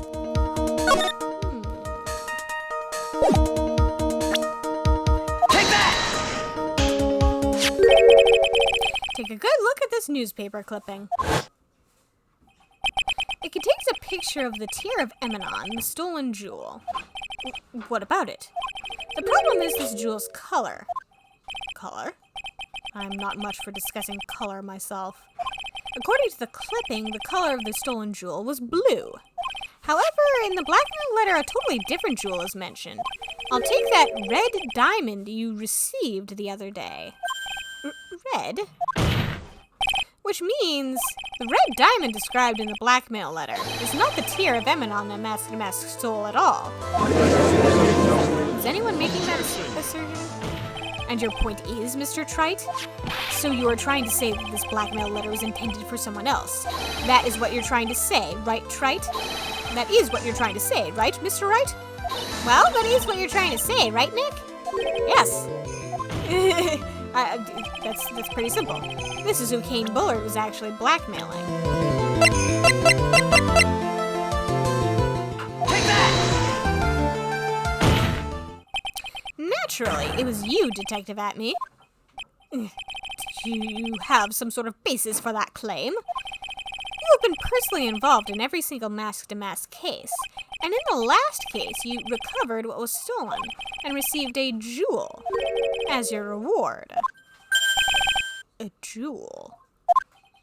Probably the one wrapped conspicuously around your finger. That red diamond ring. That is the diamond referred to in the letter, which means that Kane Bullard wrote that letter in order to blackmail you. Ah! Order in the court. Order. It seems you've gone too far with your childish pranks, Mr. Trite. Uh-oh. I don't like the way he said that. Kane Bullard blackmailing Luke Atme? Are you for real? Yes, I am.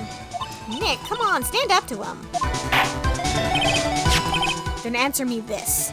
The blackmail letter contains the following passage if you don't want your identity revealed to the world. Yes, it certainly does. Kane Bullard threatened to make Luke Atme's identity public knowledge. An identity he wanted to keep a secret. So just what was that identity?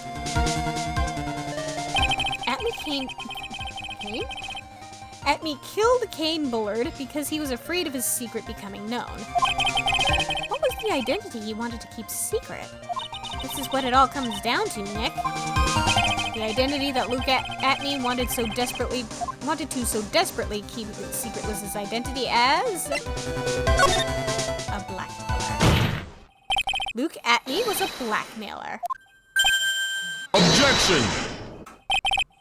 Hey now, isn't that a little different from what you've been saying? You said that Kane Bullard was the one blackmailing Luke Atme. Are you saying that Atme was blackmailing someone else on top of that?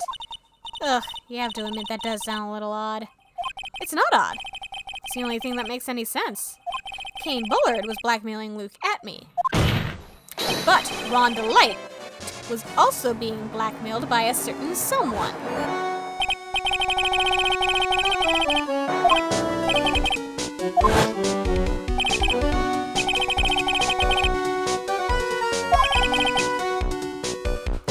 Some very kind person.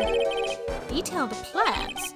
In which case, that would mean that Rhonda Light was actually Mask to Mask. And Neon says, everybody's blackmailing everybody else. Jeez. Yeah, seriously. We've got a whole blackmail chain going on here. That is what we are claiming. Someone else came up with the plans and had Mr. Delight steal his targets for him. And that someone was none other than Luke Atme. Shh! Silence! Now I see. It's all becoming clear. What is? When you were in grade school, you received the same report card every year. Careless with the tendency to jump to conclusions. Am I wrong? How did you...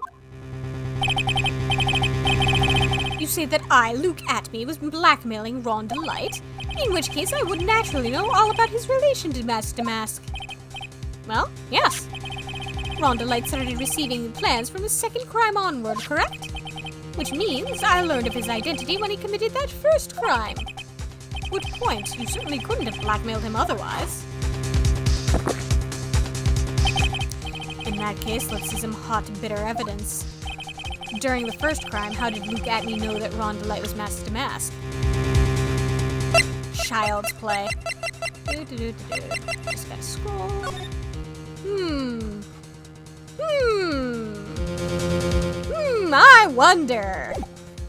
I wonder how he could possibly have figured it out.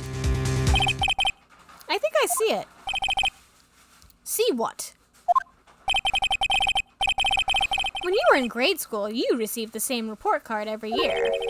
Gets into lots of mischief trying to be the center of attention. What do you mean? This newspaper clipping. It has a picture of you and Ron Delight in his guard uniform. It seems that Mask to Mask didn't just disappear into thin air. He just took off his outfit and hid it in a bucket. That sounds far too stupid to be true. Correct! With tricks like that, he couldn't fool a baby, let alone an ace detective. And that's when you figured it out, Mr. Atme. That's when you learned that under his mask, Mask to Mask was actually Ron Delight. What the? Wasn't he supposed to be Mask to Mask? Not only that, it looks like he wasn't even an ace detective. Can't believe it, he was just a slimy blackmailer. What a fraud, trying to pass himself off as an ace detective. Why, how dare you expose me like that? Why, I mean, I've never blackmailed anyone in my life. I'm a famous and proud ace detective and also Mask to Mask. Why can't you understand that?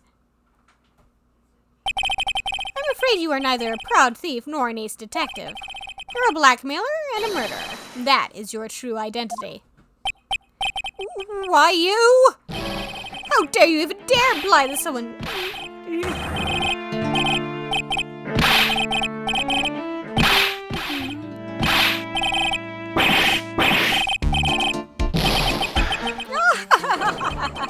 It's enough to make one laugh.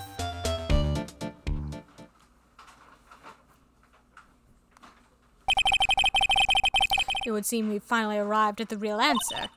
That was quite a performance by Mr. Atme. Bailiff, please prepare a cell for Mr. Atme. Objection!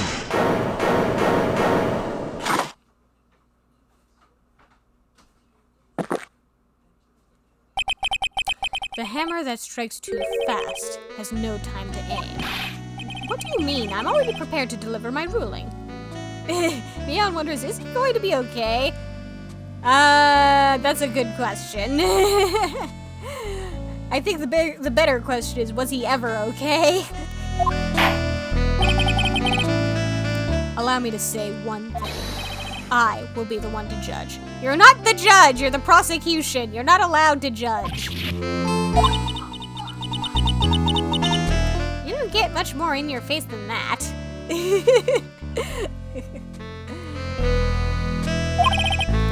Dion says I have a fair point when it comes to the question of was Atme ever okay? It appears that your claws weren't quite sharp enough, Mr. Trite.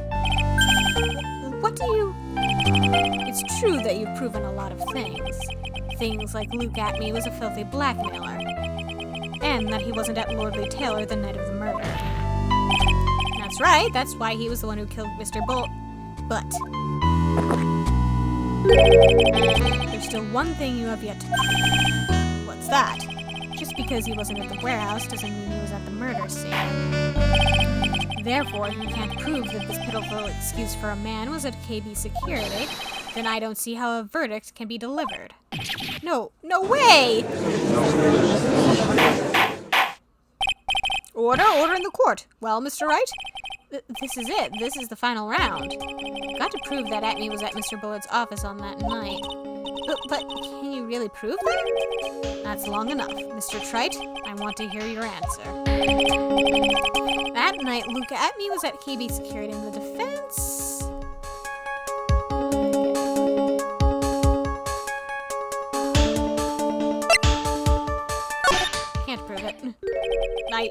I can't prove it. I don't have any proof. Just as I thought. But, if we hear more of Detective Atmey's testimony... Unfortunately, that's as far as you go, Mr. Wright. What do you mean? I won't allow for any more testimony, that's what I mean. What? Have you forgotten? Luke Atmey is here after we interrupted his own trial, and you have failed to prove that he committed the murder. I think it's time for this witness to return to his own trial and face his guilty verdict as mask to mask. No! Well now, Sir Lawyer, it seems that love wins out in the end after all. What the hell does this have to do with love? I am the ace detective as well as mask to mask. My verdict will verify that. Just as Rhonda Lights will verify that he is the true murderer. I declare that with the full force of my ace detectiveness.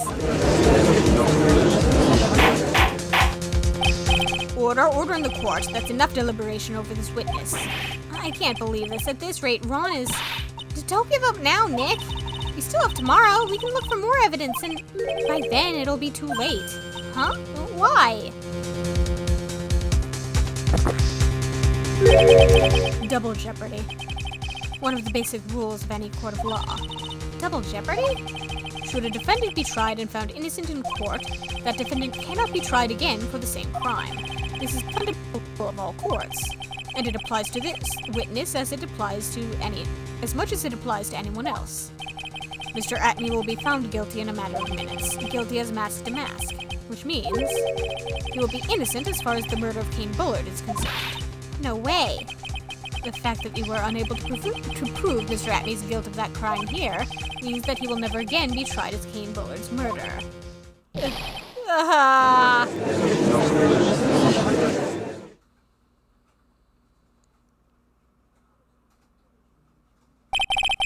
Now there's nothing I can possibly do to win. Even if Ron is proclaimed to be innocent, the real killer, Luke Atmey, will go free.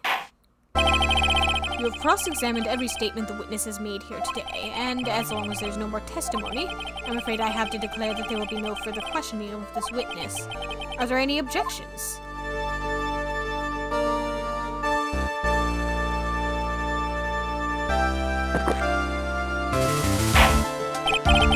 Then I hereby end the cross-examination of Luke Atmey. Objection! I think I see it. Your Honor, when you were a child, this is what was on your report card every year. Has poor hearing and often makes mistakes as a result. How did you... Phoenix, raise your head up high. Have you forgotten what I used to tell you? A lawyer is someone who smiles no matter how bad it gets. That voice? No way! Long time no see, Phoenix. Mia! This is the true power of the Cry channeling technique. I know that it's really Maya who's standing before me, but right now she's my mentor, Mia Fey. Now, let's do this. But there's nothing more we can do, Mia. Without any more testimony, I can't cross-examine. Not yet. The testimony's not over yet. What do you mean? Your Honor, just now you said something very interesting. You have cross-examined every statement the witness has made here today. Yes, that's true, but... Unfortunately, Your Honor, you're forgetting something. Earlier, after the last cross-examination, this witness made a number of remarks. Well now, Sir Lawyer, it seems that love wins out in the end after all. I am the ace detective as well as mask to mask. My verdict will verify that. Just as Rhonda Lights will verify that he is the true murderer. I declare that with the full force of my ace detectiveness. Yes, but these comments appear to have no importance whatsoever. Very well, then we shall prove their importance via cross-examination. At any rate, as long as the witness has made these remarks, we, the defense, assert our right to question them. Is that all right with you, prosecutor? Is something the matter, Mr. Godot? Nothing. Oh, Sir Lawyer, it looks like you're one step too late. If you think such falsehoods will do anything to me, look at... Let's hear it. Huh? It's true that the witness made some remarks. So then, let's hear this last bit of cross-examination. Mr. Godot, what are you... That was an interesting turnaround. Very well then, Mr. Luke Atme. I'm going to allow the defense to cross-examine your earlier remarks. The defense would like to hear why you declared the defendant to be the true murderer. So please, give us one last bit of testimony.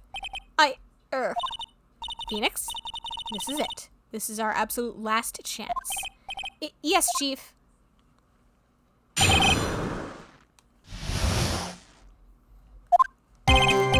Indeed, it is true that I was not at Lordly Taylor.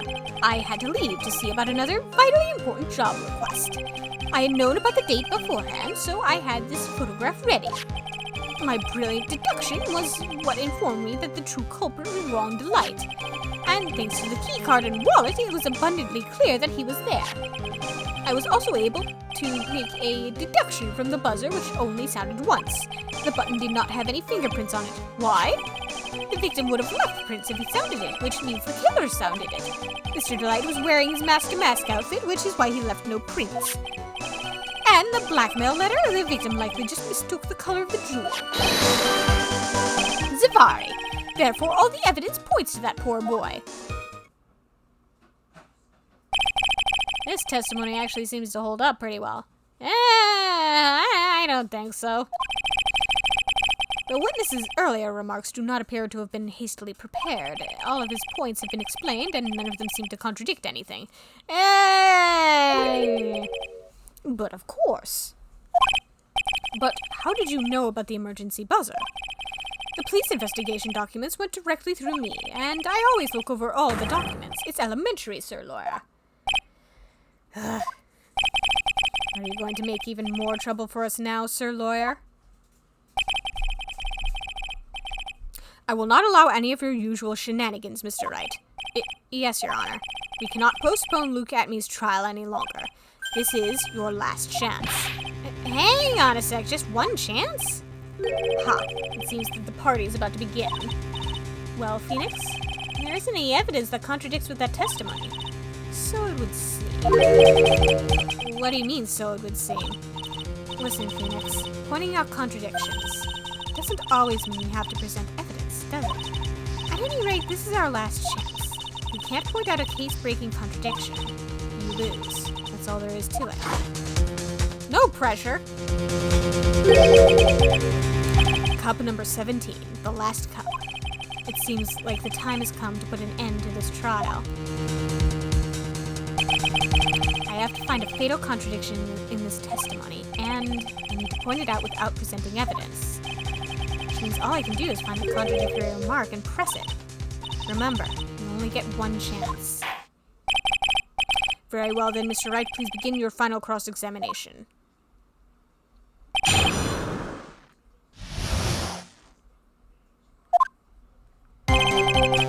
You know, this seems like a good time to save.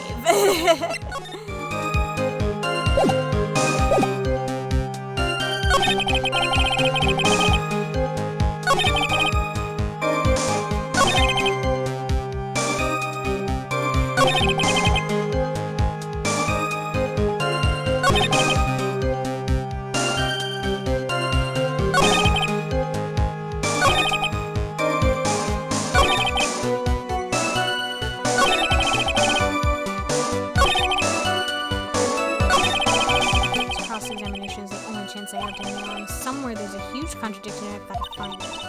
As far as I can see, there's no evidence that contradicts his testimony. All you can do is press it, and you only get one shot. Neon thinks the wallet?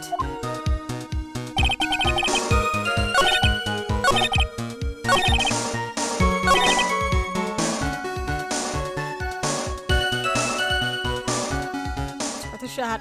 I've saved, so... Mr. Atme, about this last remark. Objection! You still don't get it, do you, Trite? This isn't the time to be pressing the witness on every little statement. What? I said this before. There's still one thing you haven't proven. That this scum was in Kane Bullard's office that night. And now, it's time for me to drink my last cup. Chug, chug, chug. Mr. Wright, I will hold you to your end of the bargain. Nope. Nope. Nope, that wasn't the statement.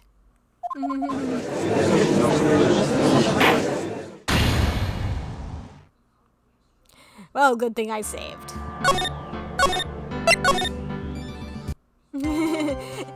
It's okay, it's not your fault. Let's see about another vital important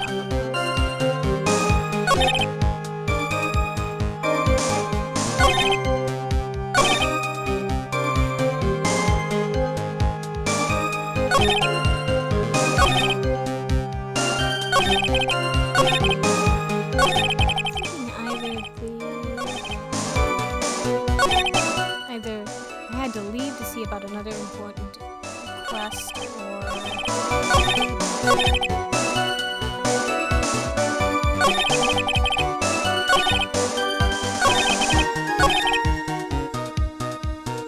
Hold it! Shot. Objection!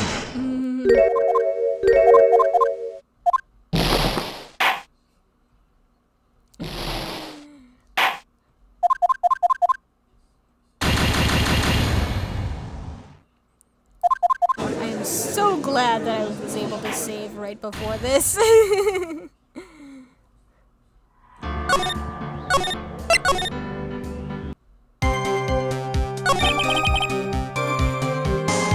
it! Objection! God damn it.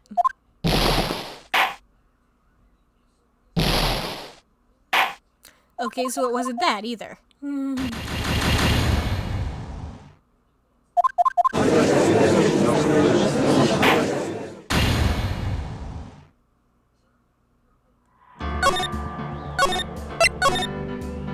I am so glad I can save whenever the hell I want.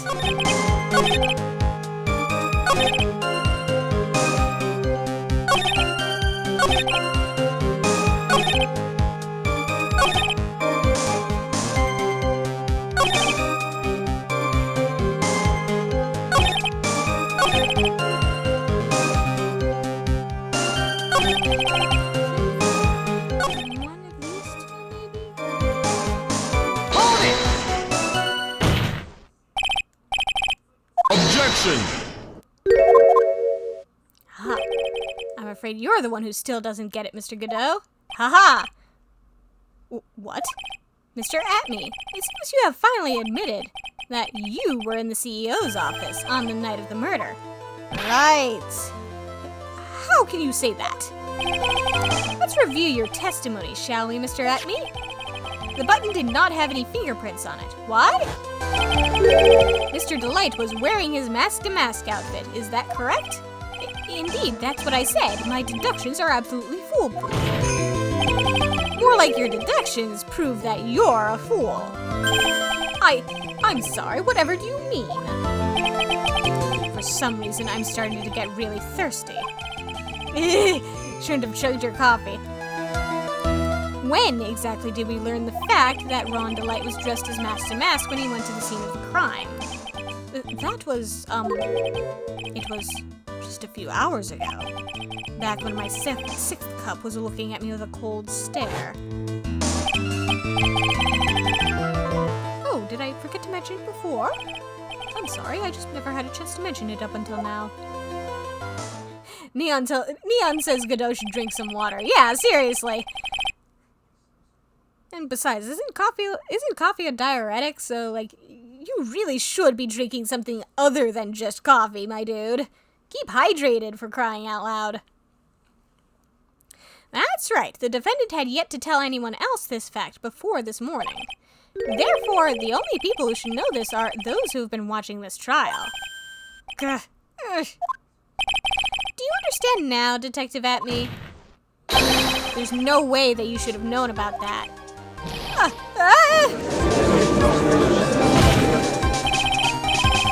You were in the next courtroom being tried as mask to mask. So then, enlighten us. Just how did you know about that piece of information? Urgh. Well, Objection! come on, this detective must have known about it. He probably had plenty of chances to find out beforehand. And it's those chances that I want to discuss next. That night, Mr. Delight was wearing his mask-to-mask outfit. There is one and only one way for Detective Atme to have found that out. Only one way, you say. Please recall, if you will, Mr. Delight's testimony. When I entered the office, there was a suspicious shadow there. For a second, my client witnessed the real killer. Objection! But Mr. Delight never saw his attacker, so there's no way to tell whether or not the real killer was Luke Atme. Objection! It's with that statement that I'll turn this case on its head. Just what are you implying?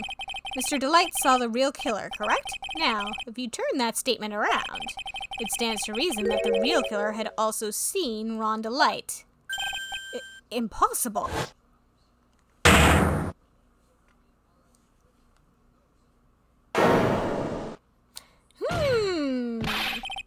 Detective Atme, you saw Mask-to-Mask at the murder scene that night. You saw him when you killed Kane Bullard and assaulted Ron Delight. That was the only way you could have known what Ron was wearing.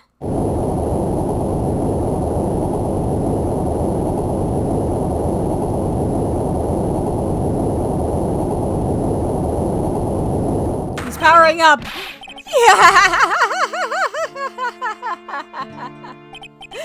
Take a good look, everyone! Unable to find a rival worthy of my genius, I was forced to create one by myself! Here I am, the tragic clown! That's the same line you gave yesterday. But I think there's a little more meaning behind it this time.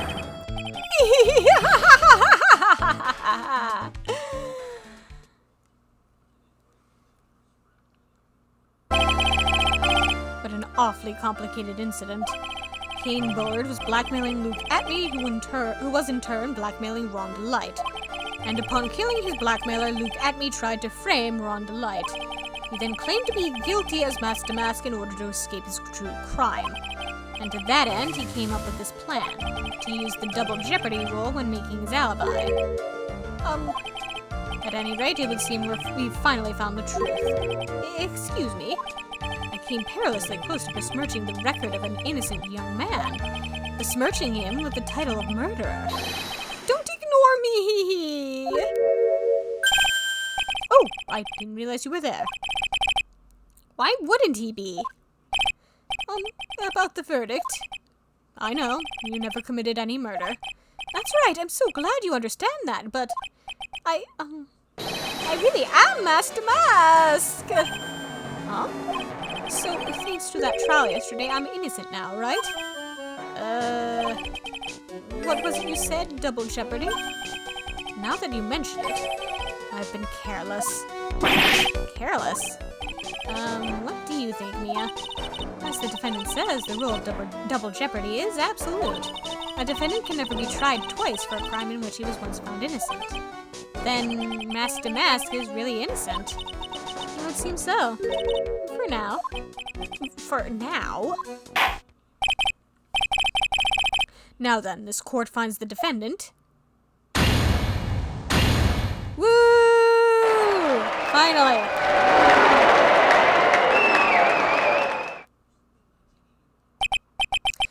Boy, this is really lucky. Wait, this isn't so good after all. You see, the thing is, I still am Mask-to-Mask after all. Leon says, yay! Hooray! Mask-to-Mask is innocent. Wait. You did it, Phoenix. Thanks, Mia. It's been a long time, hasn't it? Yeah, it's because Maya doesn't call on me much these days. Oh? I'm just joking, Phoenix. Don't take everything so seriously. But on the other hand, Maya, she seems kind of torn these days. You mean about becoming the master of the crime channeling school? Becoming the master means saying goodbye to our mother. Yeah, Neon points out that he's innocent at least until he steals more things. Yep. Misty Faye, right?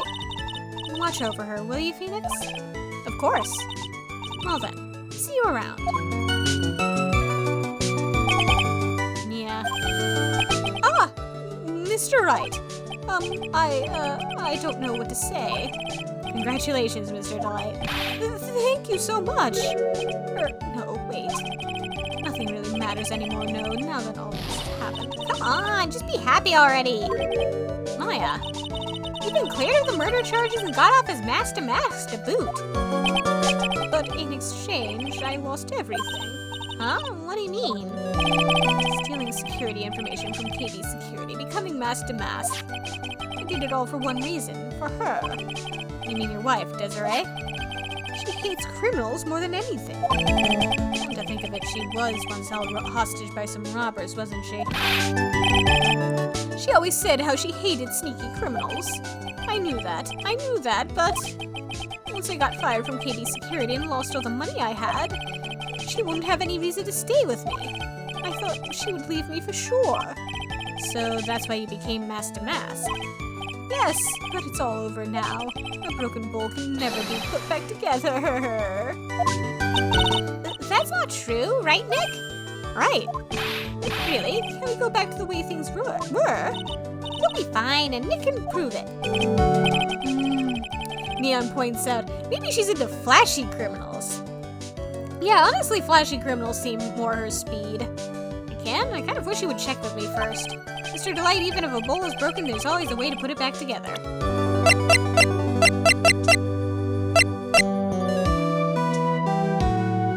Take that!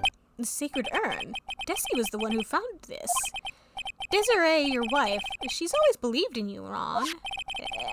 Wow, that line reading was terrible. That's why you'll be fine. You don't have to worry about anything. Ah, there you are. Mr. Light. You did it, Ronnie. You're innocent. I'm so happy. Thank you. I appreciate that, but, I suppose you don't want anything more to do with me, do you? Ronnie, why didn't you talk to me about what was going on? I had no idea you'd quit KB Security.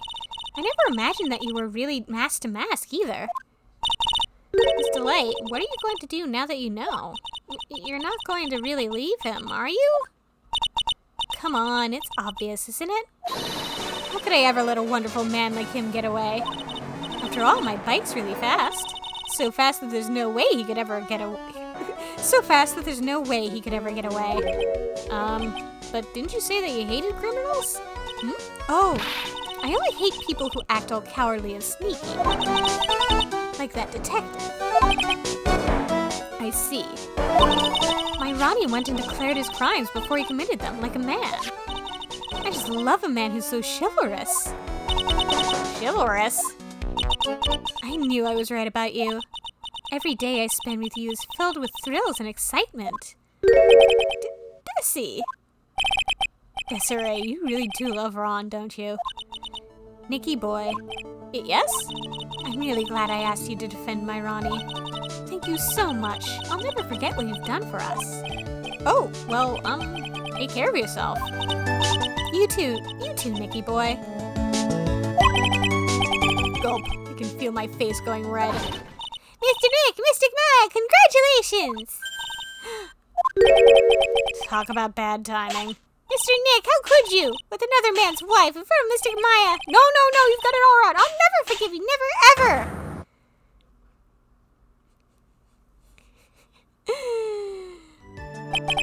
So, just as the case came to a close, so too did my consciousness. Ron said a broken bowl can never be put back together. But I know that's not true. I mean, just look. Here's a perfect example of one that was put back together even better than before. I wish I could move the thing there. Come on, let me see. Ah.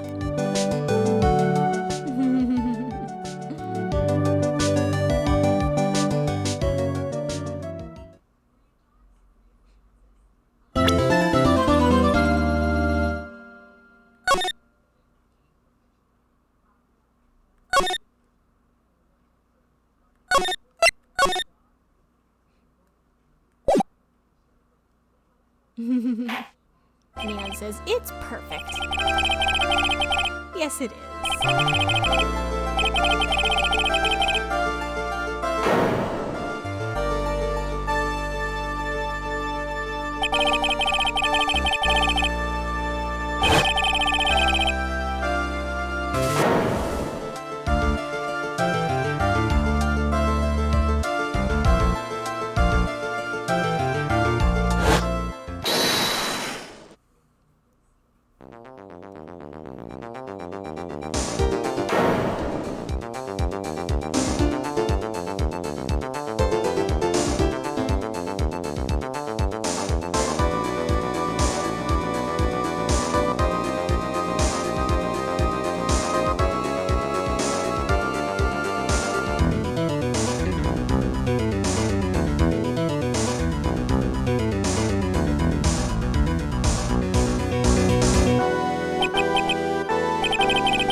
The start of the new year always makes me feel like I can take on the whole world. I bet it does, Maya. So, I've decided that our resolution should be Safari! Take on the world! What do you think? Sure, whatever, Maya. I think maybe you've had more than enough mistletoe cake. Never. You've got to eat a lot of cake during New Year's. It's practically a tradition. Neon says, wow, you sure screwed that case up fast. Yeah, seriously. I've never had a case go so wrong so quick. Like watching the fireworks on TV or playing a board game. Hey, pal. Detective Gumshoe. Happy New Year, Detective. Now listen up, Wright. Here's to another fruitful year of lawyer-police cooperation. All right, pal. You've got some explaining to. Can you get a holiday present for me, Detective? A what? Here, have this. It's really nothing much, but... Yay, thanks! Look, pal, we need to have a talk. Take a seat. Hey, what about Pearly? You haven't forgotten her present, have you? No, yes. No. Are you doing this on purpose? I guess I'm busted. How did you like my first practical joke of the year? Very funny, pal. Now let's see how funny you think it is when I show you this. What is it? A magazine? Hey, I want to see. Deadly poisoning brings guilty verdict. Defense attorney Wright trounced? Trounced? Let me see that. The defense attorney gave an almost childishly amateur performance yesterday. What the heck is this? It's a report, pal, about you. Listen to this. Mr. Wright must take full responsibility for the ruling in this case. Well, and don't tell me you don't remember anything about it. But I don't remember anything about it. When was that issue from, anyway? December of last year, which I guess makes it last month. Which makes it old news, you mean? But I wasn't involved in a poisoning case in December. So what do you think this is all about, Nick? If it wasn't you, pal, then that leaves only one possibility. No way. You don't mean... a phony Nick? This must be Gumshoe's idea of a joke. I guess he's starting off the year with one, too. So, what are you gonna do about it, pal? What do you mean, what am I going to do about it? Well, it's your fault that the judge found the defendant guilty in this case. My fault? How do you figure that? Because the Phoenix Wright is super famous now. Well, maybe only sort of. Yeah, see what happens when you hotshots start getting too full of yourselves? But I didn't do anything wrong! At least not that I can remember. Neon says, a phoenix? Yes, the phony phoenix is a phoenix, obviously. You better make this right, pal, now! And that means taking the case back to court, got it? Sounds like we've got our first case of the new year. Let's tackle it with gusto. I don't know, the judge already issued a guilty verdict once in this case. It's not going to be easy to get it overturned. I guess that New Year's resolution is going to have to wait until next year. So you're taking the case, right? Good. I'm going to head over to the courthouse then. After that, I'll go back to the precinct. Drop by if you need something, okay, pal? I guess people are starting to know the name Phoenix Wright, and if a client entrusted a case to me based on my reputation, I guess I am kind of responsible. But why would someone want to impersonate me? What sort of a guy would do that?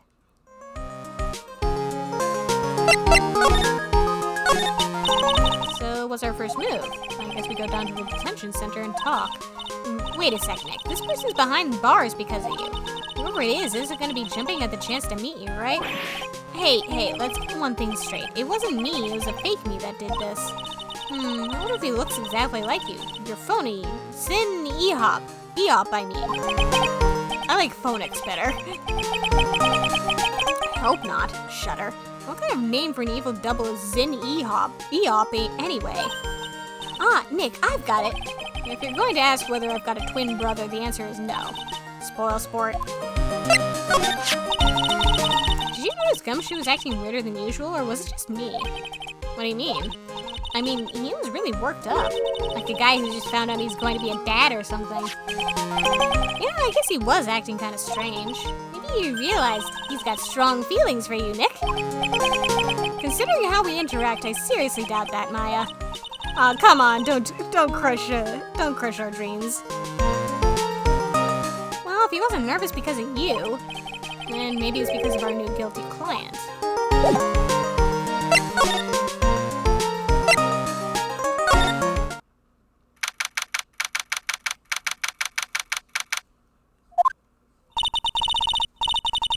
This is so nerve-wracking waiting to meet our new client. I wonder just what kind of person you tricked and got found guilty.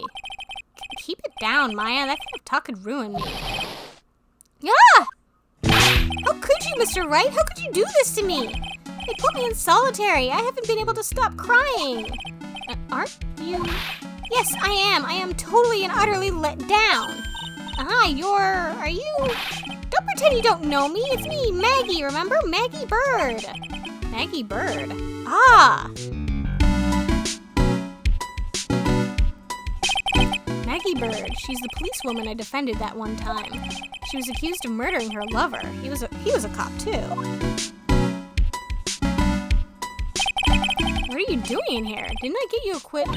Oh, sure. Very funny. After that fifth-rate defense job, you come in here and start making jokes? You better hurry up and tell her what happened, Nick.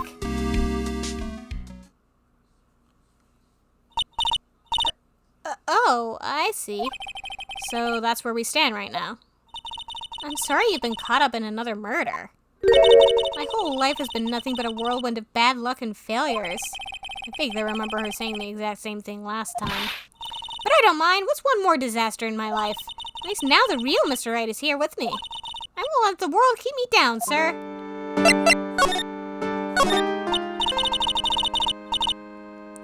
So, how come you're dressed like that, Maggie? Last year you looked so sharp in that police uniform. I was fired after that incident last year. Oh, I'm sorry. It's okay, I don't mind one bit. I enjoyed being on the force, but I think it was time for me to move on. So what do you do now? In the second act of The Life of Maggie Byrde, I'm playing the role of a waitress. A waitress? I feel like I've mixed up their voices already. Yes, in a French restaurant. It's a small place, but it's quite fashionable. My charming smile and shapely figure came through for me. And the owner, Mr. Armstrong, hired me straight away, sir. And then you got into this mess straight away, right? Yeah, you could put it that way. This whole mess started on the 3rd of last month, and it happened at Très Bien. Très Bien? Yes, it's a restaurant where good service and a friendly smile are always included. Oh. There were 2 men at the table, both drinking coffee, and then...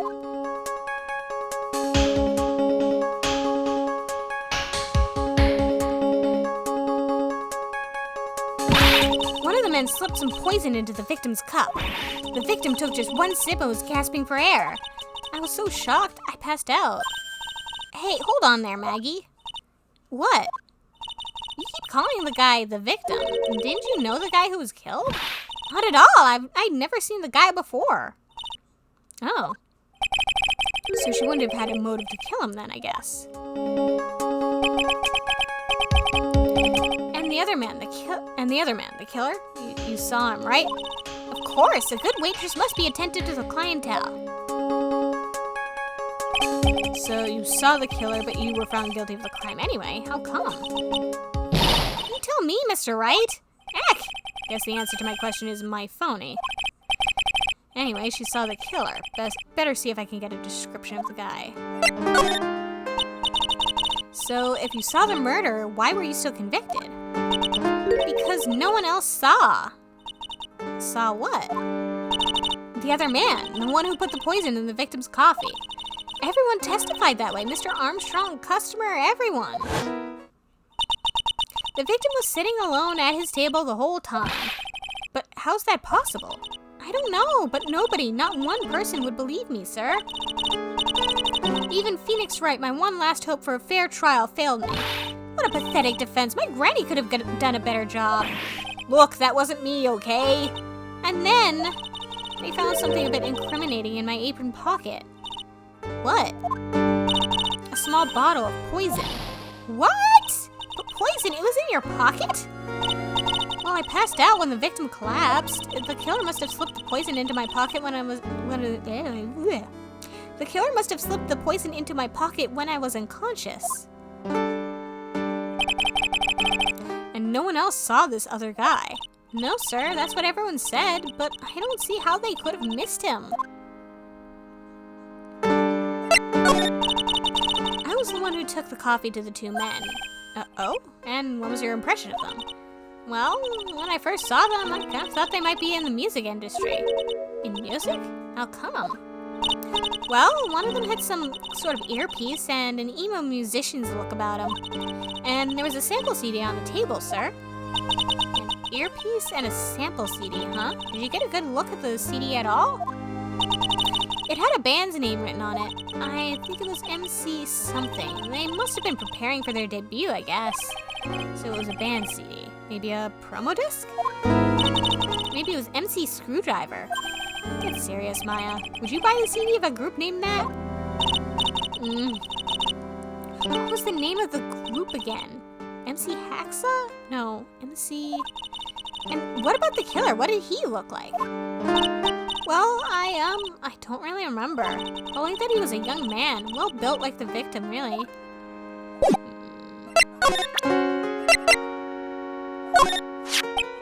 Oh, yeah, I need to ask you about this. Hey, this article is about my case.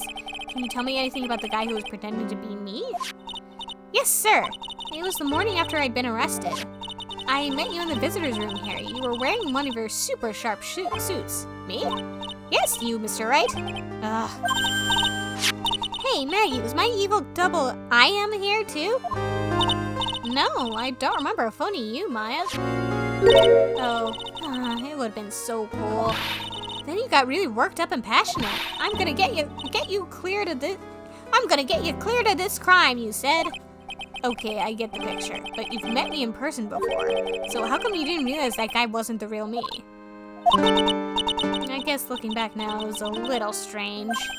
Only a little? Well, okay, so you were a bit taller than normal, and you looked a bit shady. And your voice was a bit weird. Oh, and you had this kind of funny accent, and... So the guy was nothing like me, then. But he had your spiky hair and blue suit. Is that all it takes for someone to imitate me? How about everyone else in the courtroom, like the judge and the observers? Didn't they realize he was an imposter? Everyone had these big question marks on their faces. But it seemed that no one wanted to say anything, sir. This case just keeps getting weirder and weirder. Mr. Wright, do you think it's possible to get a retrial? Probably. The court ruled in the absence of a genuine defense attorney, so we should be able to get a retrial. Mr. Wright? Do you think we'll win next time, sir? My life has been a full-course meal of bad luck, complete with a defeat for dessert. Since I was 6 months old when I fell from the 9th floor of my apartment building. How did you survive? Neon says, yes, it really is that easy to impersonate Phoenix. I could even be you if I wanted. Yeah, I could be him if I wanted to. The tiny Phoenix, right? I've been hit by all sorts of vehicles, gotten sick from all sorts of foods, failed at almost every test I've taken, experienced almost every kind of disaster. I even landed a phony lawyer when I had the misfortune of being accused of murder. But I will survive because Maggie Byrde always lives to fight another day. And one day I'll find it. Just you wait and see, sir. I'll find that one single moment of good luck. Ugh. Phoenix is really gonna pay for this. What are you staring at me like that for? Maya's right. Whoever it is that thought it was a good idea to use my name and get an innocent girl convicted of murder had better watch out. We'll find him, don't you worry. We'll get Phoenix for you. Thank you. Oh, I'll tell you where Tribulations is then. Right, the restaurant where the murder took place. Yes, sir. When you go, please tell Mr. Armstrong I said hi. Sure. All right, Nick, let's go check out this restaurant and its food. Before we go checking out the food, let's go hit up criminal affairs. It's been ages since we came down to the precinct, huh, Nick? It looks like Gumshoe isn't around. Damn it. It's kind of so easy leaving everyone else to do the work. No, he's out there somewhere. My bet is on the courthouse. He's probably trying to arrange the retrial of this case. Guess that means we should go to the detention center and chat with our killer, huh? After being convicted without a fair trial, I'm not sure killer is the right label.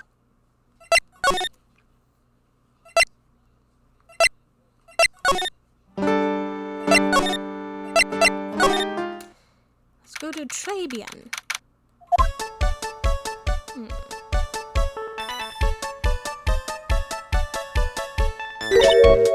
Wow, look at this place. Look, like smell. What is with the suffocating scent of flowers in here? And again, girls like that kind of thing, right? Actually, I'm not all that into it. No one's coming to seat us. Maybe there's no one here. Don't be silly, Maya. This is a restaurant and it's open for business. Hello? Anyone here? I don't believe it. There really isn't anyone here. Perfect. Let's get intrusive. If there's no one here, we can take anything we want. Neon says the place is very cute. It's kind of try-hard cute, honestly. Yeah, I suppose we can. Let's take anything that's not nailed down. It's a rack full of fashion magazines, and they're all in French. Why don't you try wearing something a bit more chic sometime, huh, Maya? Yeah, I guess I could. I'm always in my acolyte clothes, aren't I? It'd be fun to wear normal clothes every now and then. There's something stuffed in behind the rack. Looks like a sports paper to me. Hey, and look at this! Someone scribbled a little doodle on one of the pages. MC Bomber and 1, 2, 3, 4, 5 zeros. $100,000? Maybe? I wonder what MC Bomber is supposed to be. Huh. This paper, it's from December 3rd. This paper's from the day of the poisoning. What? Paper from the day of the murder. This has got to be a clue. Let's see if I can find out more about this paper.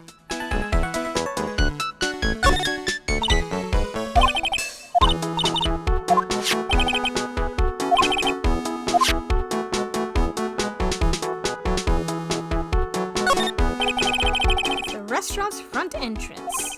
There's a sign hanging on the door written in French.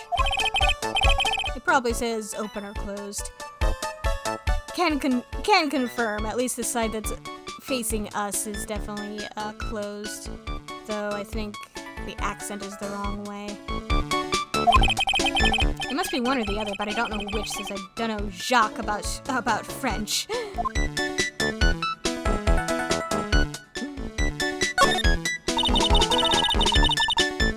The little trinkets tucked away in here. I bet Mr. Armstrong collected all of these personally. Let's see, a bouquet of flowers, some potpourri, and look, fine bone china cups. I never knew you were so cultured. Come Come on, Maya, this is common knowledge. Any Joe Schmo knows this much. It's not because I hang out with Edgeworth a lot or anything, no. Look, it's one of those magical boxes that spits out money.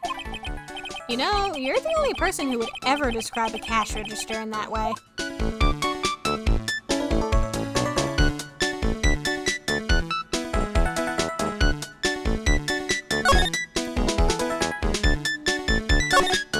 This restaurant has partitions that separate the tables.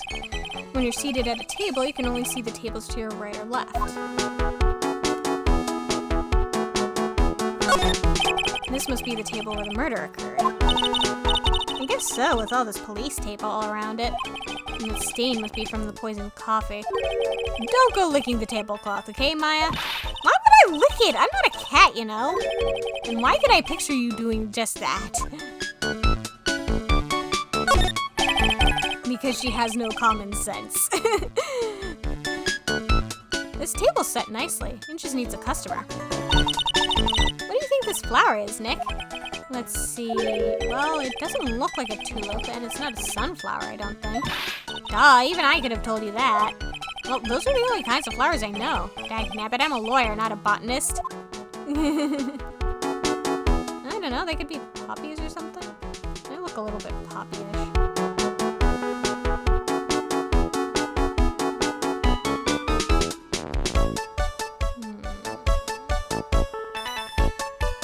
Anything else to investigate? It does not look like it. Let's head back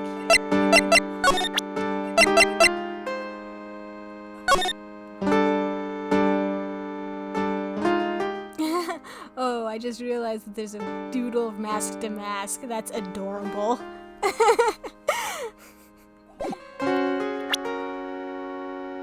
Nice little callback there. Oh, a sports paper. Let's see. Did Guts and Braun manage to defend his heavyweight title? Sorry, Maggie, that paper is actually a month old. It's from the day of the murder. And Gutson got knocked out yesterday, I'm afraid.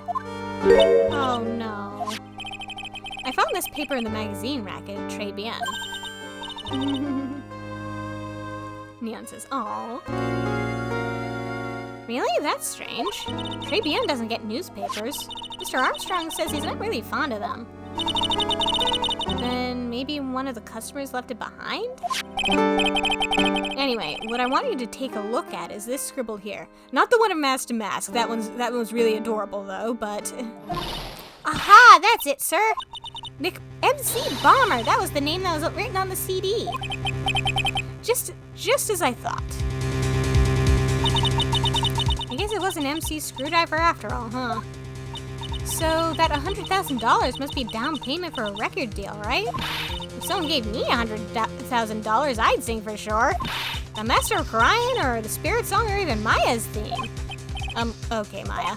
So if the sample CD was on the victim's table, that means this newspaper may have belonged to the victim. You're right. So the victim left this behind on the day of the murder, huh? I think we better step up the investigation, don't you, Nick? No.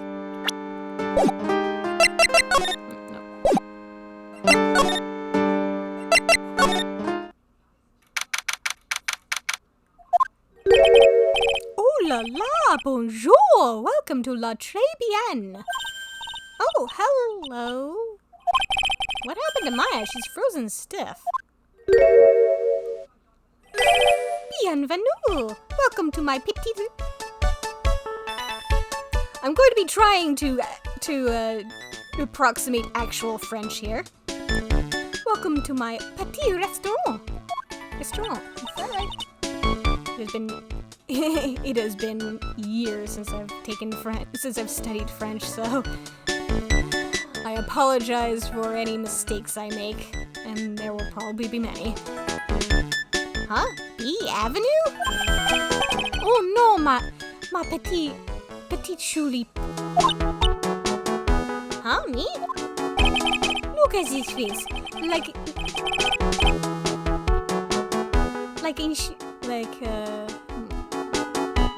Like La Chateau rejected by its own mother. You are fatigued, no?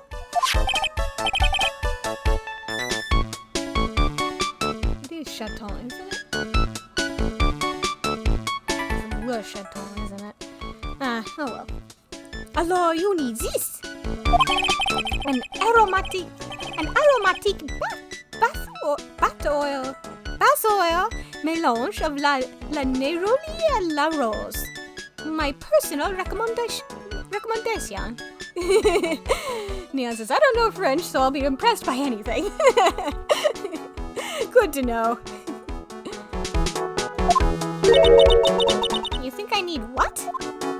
We just add a couple of drops of this mixture to la bath.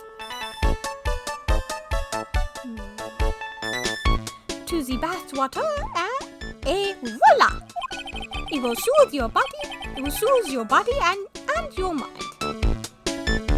That sounds a bit more German than French. It is simply fantastic. Really? And for...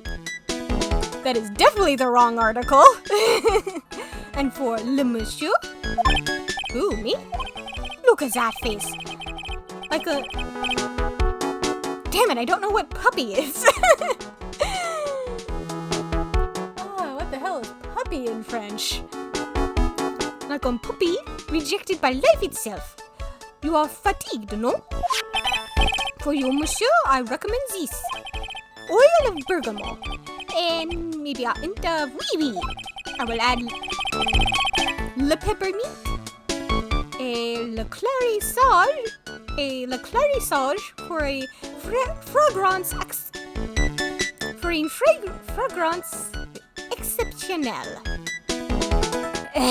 I am struggling here. I'm trying to be more authentic than the game and having a hard time of it.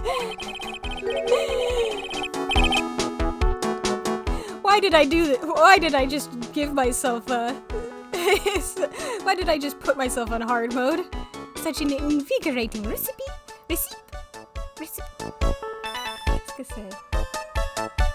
Recipe will bring out your delicious beauty, monsieur. My beauty? Alors, if you will be seated, I will bring you la special menu of the day. Actually, we're not here to eat. We're lawyers. Mais bien sûr, I know this already, monsieur. You are Phoenix Wright, no? Yes, you know me. Mais oui, I never forget a man who flirts with me, especially in court. I guess he was cross-examined by our mysterious phonics. It looks like everyone to do with this case knows who I am already. I wonder what sort of impression Phonics has been leaving on people, don't you?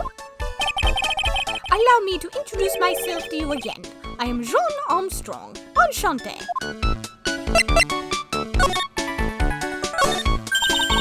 So, what does très bien mean? I know très, that means 3, right? You're thinking Spanish. No, très bien is français. And it just occurred to me that the accent is facing the wrong way. It should be angled the other way. Which would change the pronunciation quite a bit, actually, come to think of it. En anglais, you would say very good. And yes, that is the translation. Très bien is very good. Très is very, and bien is good. Oh, very good. Oui, exactement. L'atmosphère is très bien, and la cuisine is très bien. If the food's so good, why aren't there any customers in here? Actually, I'm pretty sure the accent should be the other way. I need to look that up. My cuisine is not for all. Some people, they do not appreciate la haute cuisine. I thought everyone liked hot cuisine. Since I have lost Maggie, I do not have enough hands. So you're running this place on your own now? Oui, pour le moment. No one has answered my advertisement. Oh, pour moi. Please don't eyeball me when you say that. I am le chef. I am le manager. I am also a trained aromatherapist. A roaming what? A practitioner of aromatherapy. I'm doing the pronunciation better than this. I'm doing this better than the actual text here. L'art of soothing la soul. Would be soul in French.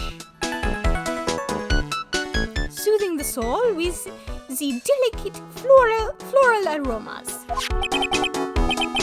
Delicate? The smell coming from that bottle earlier was anything but. It was like being punched in the face. What happened? So, could you tell me what you know about the incident? Yeah, it makes me sad to remember it, yet I remember it so well. More than a month has passed since it happened. Yeah, I guess it's been about a month since Maggie's sentencing. So, it was the 3rd of last month, just after 1 in the afternoon.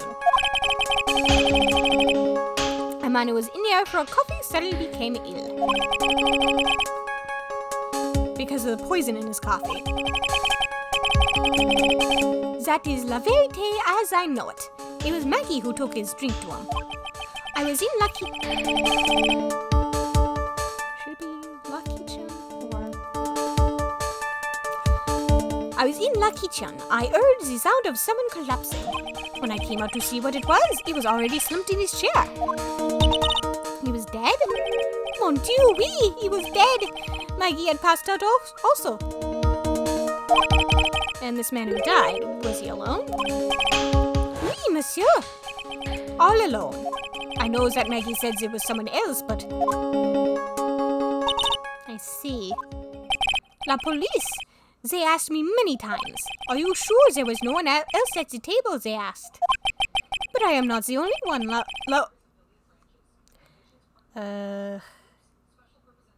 Damn it, I forget what, old is in French.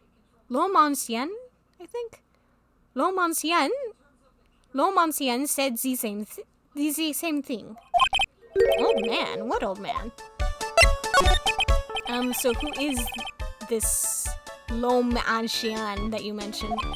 At the time of the murder, there was another customer in here. What? Someone else saw it? Mais oui, as usual, he came alone that day. At the time of the murder, he was here, he saw it too.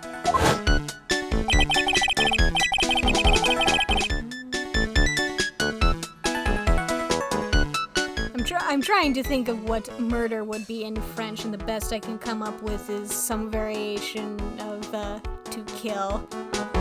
But I think le tuer would probably not be the right... would probably be more like the murdered, the victim, or the killer. But he said the same thing, that there was no one else at la victime's table. But Maggie swears there were 2 people. Mais mademoiselle, le lawyer, he could not prove this, no? About the lawyer, that was me, I suppose. Maybe I'm sure. Wow, he's the first person who said it wasn't me. Don't kid yourself, Nick. Huh. Now who's the one making stuff up?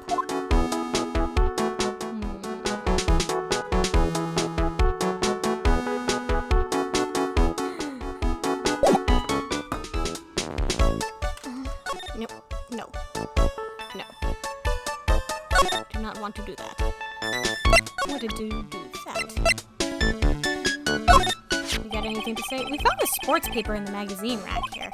One of my customers must have left it behind. Do you have any idea which customer it was?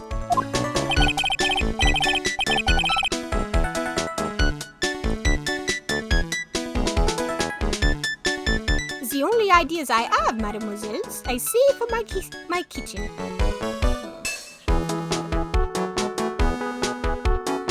Google Translate. What's kitchen in French? Cuisine. Ah, right, of course. Of course. I save for ma cuisine.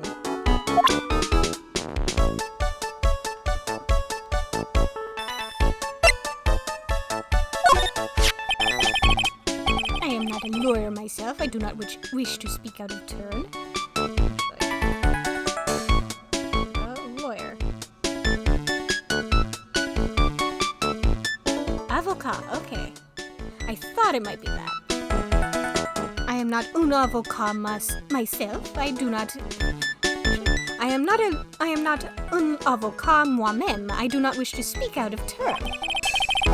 But your defense in court that day was a little, how you say, lacking, perhaps? Even a Frenchman who cannot speak any English could have done a better job. You are very cool, though.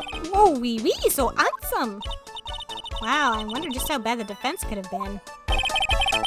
Every time you opened your mouth, your courtroom stirred. Oh man, that is something I don't want to imagine.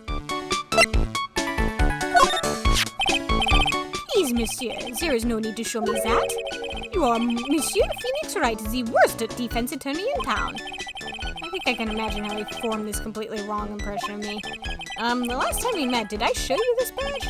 Oui, you flashed it to everyone in le restaurant. Looks like Phoenix is a bigger fan of flashing stuff than you are, Nick.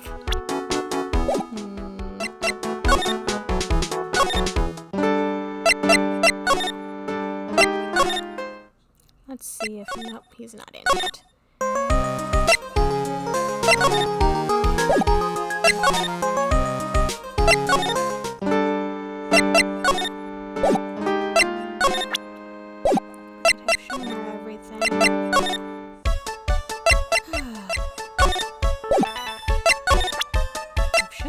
Everything now.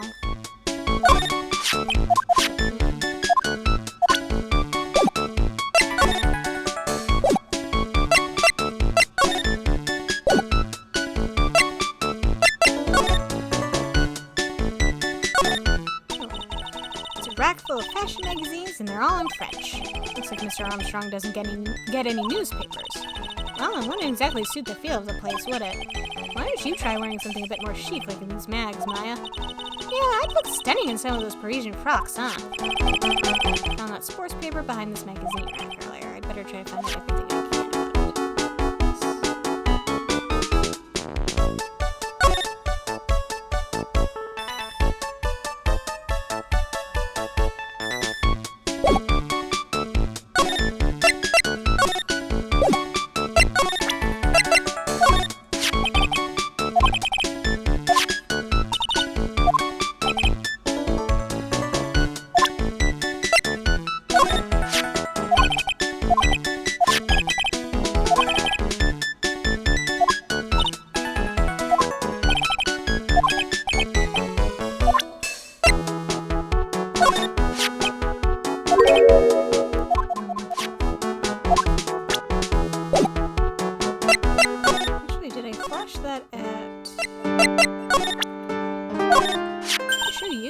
That badge, is it real? Of course it's real. That's what they all say, but I've been duped before. Give it to me for a sec. Chomp. She bit into it. And I left a few teeth marks, too. I can see that.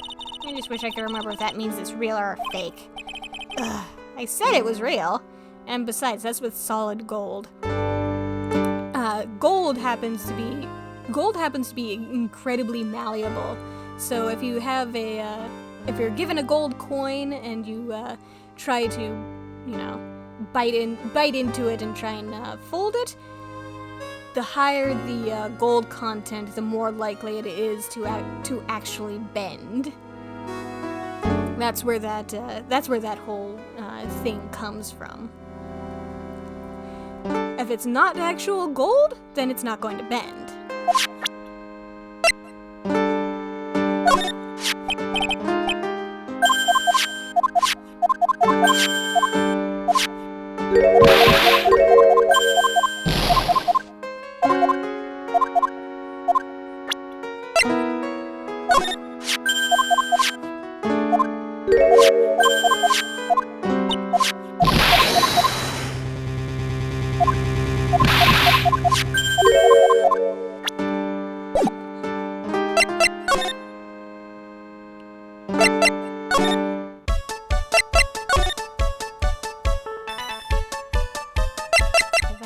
Everything. I presented him everything. What more do you want from me, my dude?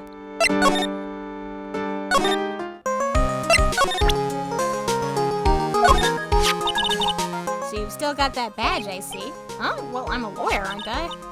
Yeah, but I guess I just didn't think you'd keep on being one for this long. You have to admit, you've had some close brushes with death because of your job. I fail to see how being a lawyer is more dangerous than channeling dead people. I can't believe you've got an impersonator. Neon says in response to, what more could he want? A smooch? He probably does want a smooch or two, but I'm not sure I should give him a smooch. You're coming on a little strong, buddy. Also, besides, Phoenix is taken. We all know this. I can't either. Aw, but look on the bright side. Only famous stars have people impersonating them.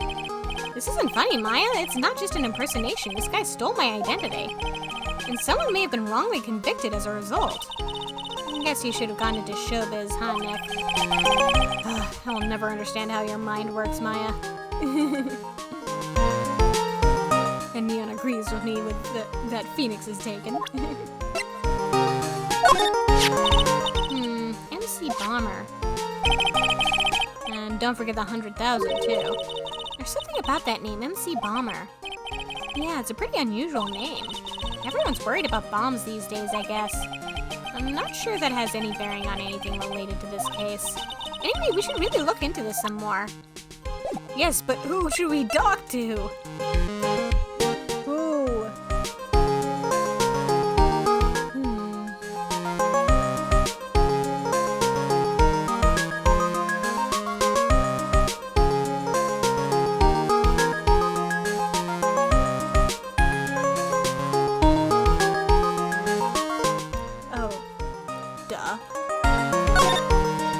Present profiles to people, and I completely forgot about this fact. Actually, out of curiosity.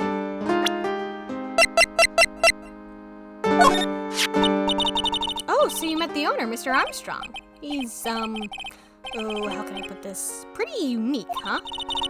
He has a really intense aura as a chef and as a person. Yeah, he has a pretty intense aroma, too. So, did Mr. Armstrong really not see the killer? Apparently not. Well, he's in the kitchen all the time, so I guess it's possible that he didn't. Oh, Detective Gumshoe! He really looked out for me when I was on the force. Have you seen him recently? No, he's never been to the restaurant. Guess he's not a fan of French cuisine, huh? He's an instant noodle type of guy after all. Yeah, he prefers the simple things in life. Or he's just simply too poor to afford anything else.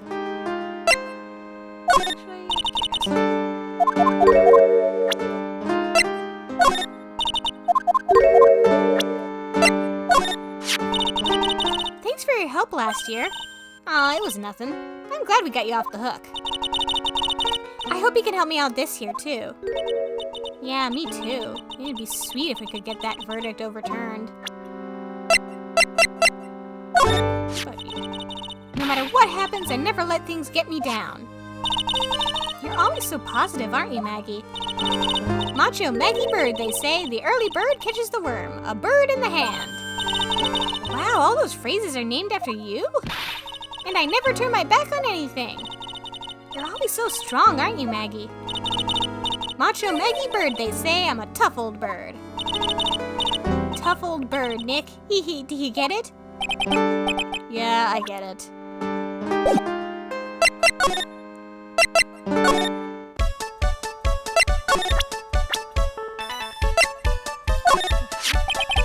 It is hard to imagine, I know, but I was an apprentice for 5 years in La Gay Paris. Wow, in Paris? It was something Le Chef there. Is that a false cognate or not? No, it's not a false cognate. And obviously it's masculine, rather than feminine like this is indicating. It was something Le Chef there said to me that made me decide to open my own restaurant. What was it? That awful man said to me, "You must train for another 10 years." Oh, it was such a shock, so unexpected. But you would have to be a fool to do this, no?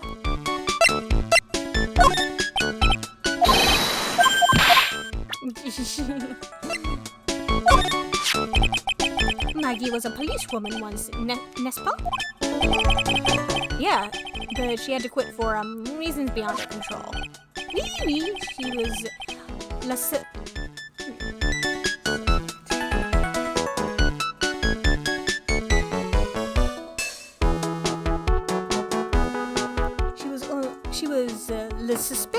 suspect in la murder investigation. I'm Google translating these words.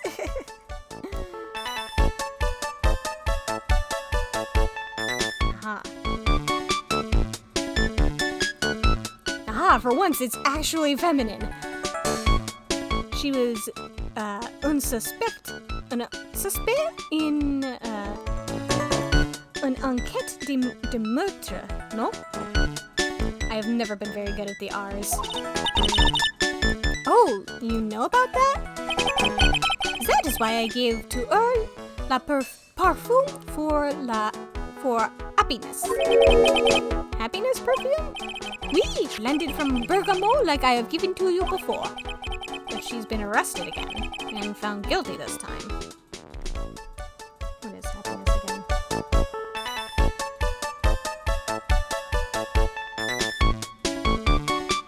Bonheur. Again, don't take my pronunciations as gospel here. I am terrible at pronunciation. This is true.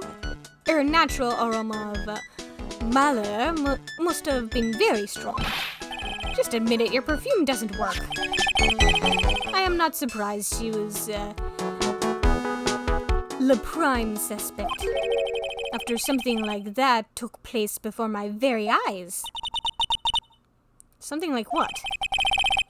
What's this guy talking about? Does this mean Maggie did have a motive? We've got to ask this guy for more info. Stat. And let's ask him more information.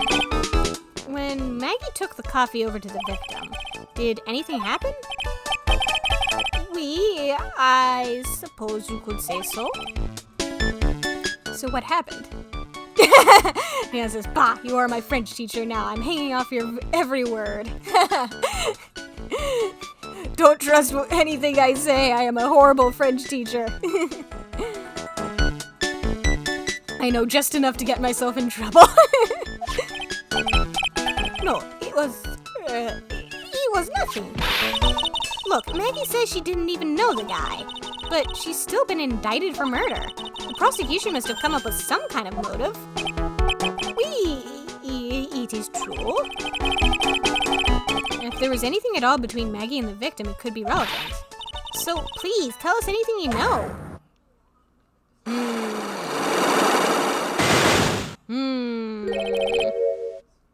Cyclops? No way, what are we gonna do, Nick? We'll just have to remove... What the... What's wrong? The Magatama, it's gone. Huh? I had it in my pocket, but it's vanished into thin air. Oh yeah, that has been suspiciously missing this entire time, hasn't it? What? But I could see the Cyclops. Maybe that means the Magatama's nearby? Mr. Armstrong, could I just confirm something with you again? The table where the victim was sitting, was anyone else sitting there? That is a question you will have to ask him yourselves. Huh? Him? Okay.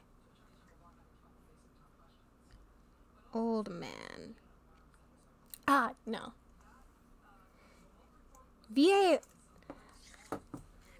Le vieil homme spends all of his time dans le parc. Le parc? Oh, a park? What park's that? Behind le restaurant. It is called Vitamin Square. Thank you. Je vous en prie, my dear.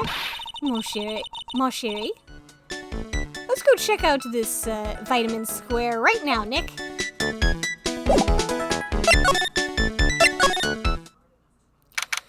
Finally getting away from the French. From the horribly mangled French. So this is Vitamin Square. Yeah, I see where they get the name from now. The fruits scream vitamins at you. Hey, Nick. That's the guy, right? Isn't that the old man Mr. Armstrong was talking about? That grouchy-looking grandpa? He's throwing seeds out for the pigeons. He's not throwing seeds for them. He's throwing seeds at them. Ugh, my grumpiness threat level has just been raised to red. Oh boy.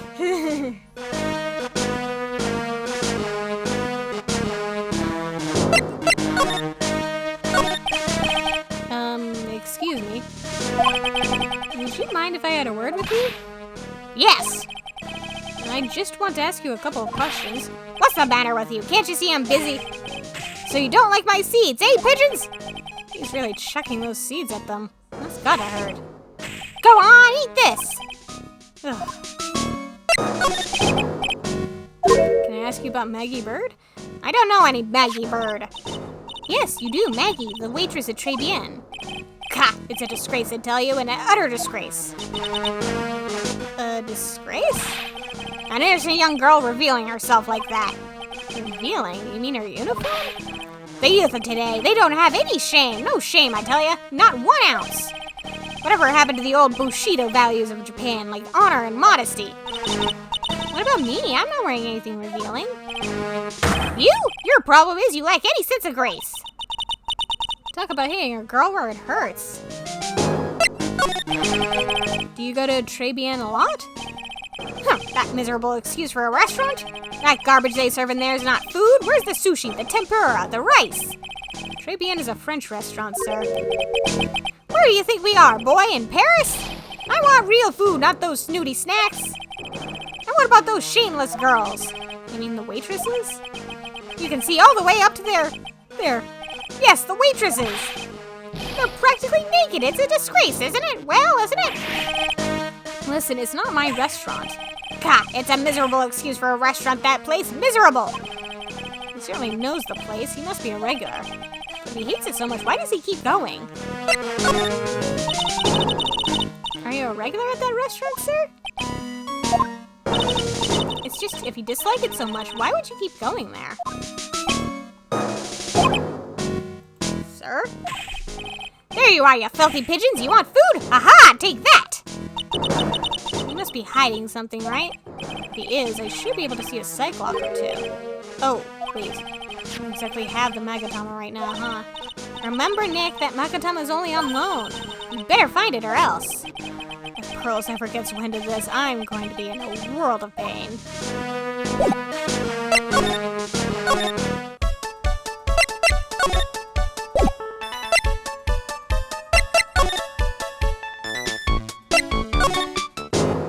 Actually, let's look around. Hey, look! Pigeons! Yeah, and heaps of them, too. Did you know that pigeons are a symbol of peace? That's a dove, not a pigeon. Poor things. So they can't be symbols of peace and harmony just because they're gray? Is that it? You're overthinking this one by just a smidge, Maya. Besides, there's white pigeons too, so... Ooh, there's a magazine here. It's a magazine full of job listings. You disgusting rogue, picking up something that someone else threw away. Threw away? Did you throw this away? Are you looking for a job? Ha! That's none of your business. Sorry, I guess I'll just take the magazine with me then. I don't want anyone else having it. Give it back. Too bad, and now that you want it so bad, I don't want to give it up. Hey, that's mine. Looking at this orange reminds me of what? That you're supposed to eat a lot of them to ward off colds in the winter. You can't have fun during the holidays if you're sick in bed, you know. You don't have to tell me twice. I used to love sandboxes like you wouldn't believe. Really? You? Sure, finding iron filings in the sand with a magnet was my favorite thing to do. Iron filings? Wow, that's too exciting for words. It was my ambition to collect every single shred of iron in the sandbox. I was such a kid back then. So, did you manage to get all the iron? No, I never did. I think I came close, though. Come to think of it, I still have all the iron filings I found way back when. You want them? No. What kind of sandbox has iron filings? This place is so fruity. That's not a bad thing. Besides, I love apples. They're among my favorites. And that apple slide is perfect for you. And what is so perfect about it? Oh, come on. Don't be a stick in the mud. Slide down it a few times. Go on. Woo! No way! You'd get covered in sand if I slid down that slide, and anyone can see that. Yeah, you're right. Otherwise, I'd give it a try, too.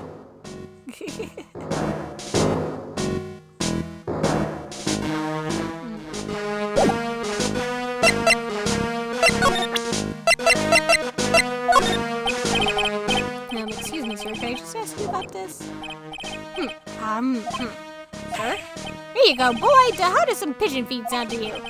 This wasn't exactly what I was hoping to get out of this guy.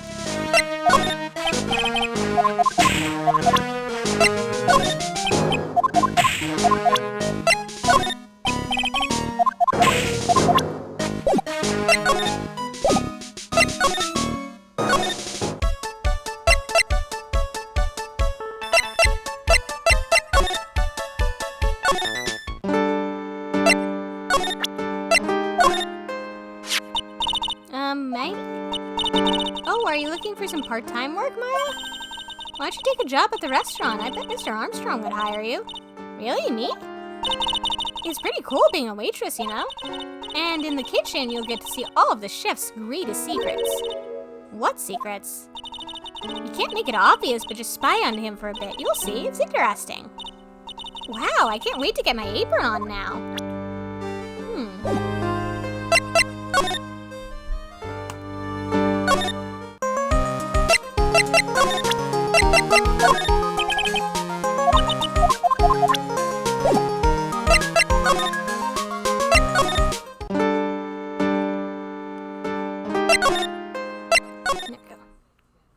Nope, no one's here.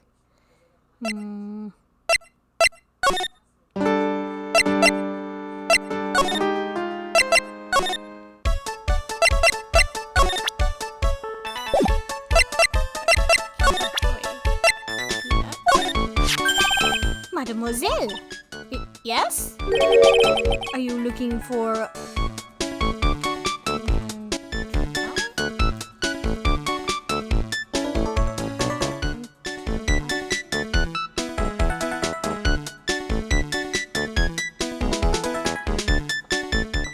for un travail? What? No, I was just... Let me see. Your style is un peu different, but you have a good face. Different?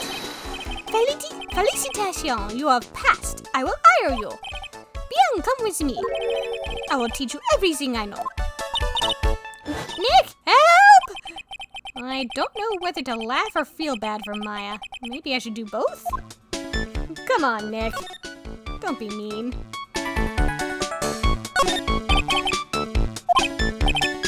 All the clothes in these are absolutely atrocious. Some of them have been circled in red. I really hope Mr. Armstrong is not thinking of buying those. He probably is. There's a bunch of little trinkets on a shelf by the door. I bet Mr. Armstrong collected all of these personally. It's really tight behind the cash register counter. Can Mr. Armstrong even get in there? And if he got in, could he get out again? Good question. This must be the table where the poisoning occurred. The stain tells the story well. The whole area is still cordoned off with police tape. I guess it must still be under investigation. Mr. Armstrong must be a pretty big and neat freak. He already has this table ready to go. Now, if only the food in this place was edible.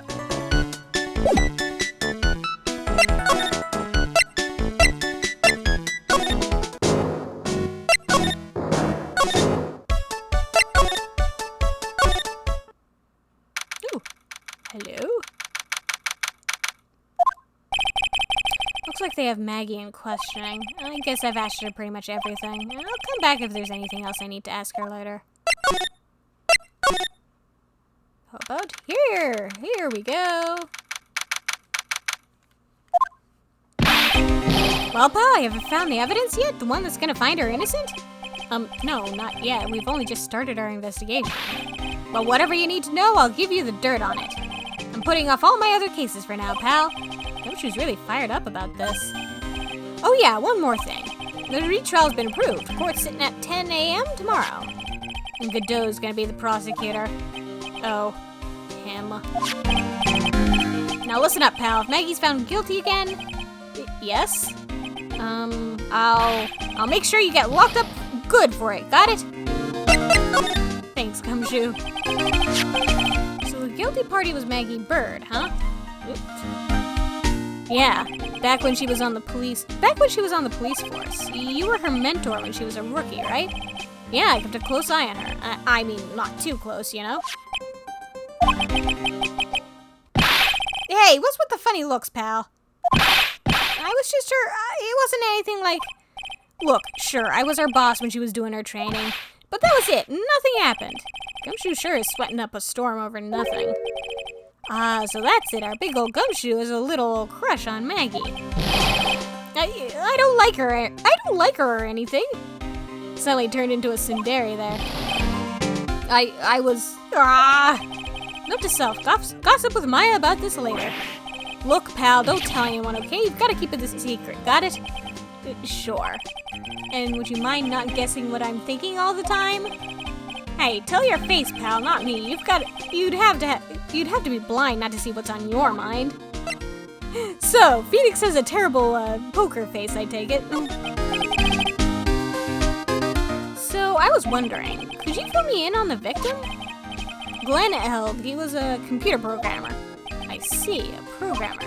He was just a regular Joe working for a small-time computer firm. Maggie never had any contact with the guy before that day. And all she did was take him his coffee on the day of the murder, pal. Yeah, Maggie also claimed to have never seen the guy before. Did the victim go to the restaurant often? Not according to the chef. Said it was the first time he'd seen the guy. Programmer and a first-time customer at that. What possible reason could Maggie have had to kill a guy like that? That's what I thought, but a motive was still somehow established in her trial. You're kidding. What was her supposed motive? Sorry, pal, I'm real busy. I haven't even got enough time to sift through these papers. Look into it yourself, okay? What could this motive have been? This isn't really a proper investigation. I'm kind of working on it by myself. Oh, that's right. The judge already ruled on the case, and all the evidence is in already. The only problem is with Maggie's testimony. Yeah, it doesn't sound very good for us, huh? Look, pal, I've got a mountain of papers on this case to look over before tomorrow, so I'm just gonna say this. Ms Byrde's no liar.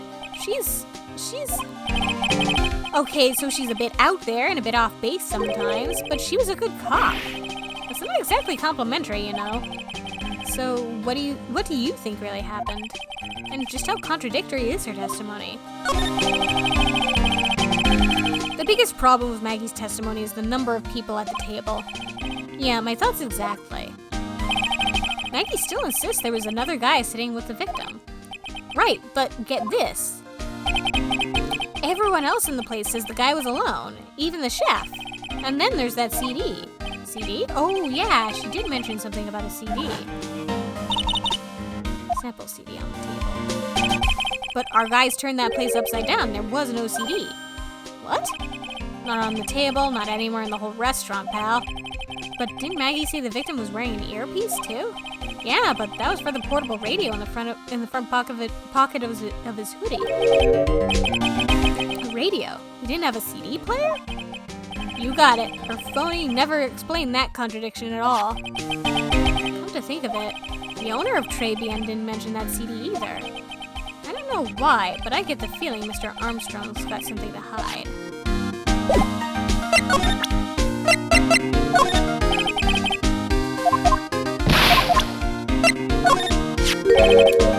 What's that, a sports paper? Yeah, I found it in the magazine rack at Tribulations. It's dated the same day as the murder. You may be onto something here. And take a look at this. See this writing here? MC Bomber. Hey! What is it? I've heard that name somewhere before. Yeah, MC Bomber. Wow, he actually seems to be thinking for once. It's no good, I can't remember. And he goes back to being the gumshoe we all know and love. Hey, pal, I'm gonna borrow this paper for a bit, okay? I want to get a handwriting analysis done on the scribble. Handwriting, huh? It'd be good to know more about that in any case. Thanks, pal. I bet this will turn out to be an interesting clue. And a gumshoe. Is that thing real, pal? Why does everyone keep asking me that? I wonder what this phony of yours is like. You had Maggie found guilty of murder, doesn't that tell you? Gotta track this creep down. I wasn't at the trial myself, but I asked this one detective I know how your defense was. And what did he say? He started off by saying, I'm at a complete loss for words. But he must have found some quick because he went on about how bad you were for an hour. But he said you sucked so much, it seemed like you were trying to get Maggie found guilty. It looked like I was trying to get Maggie found guilty? Right, I gotta shut that off.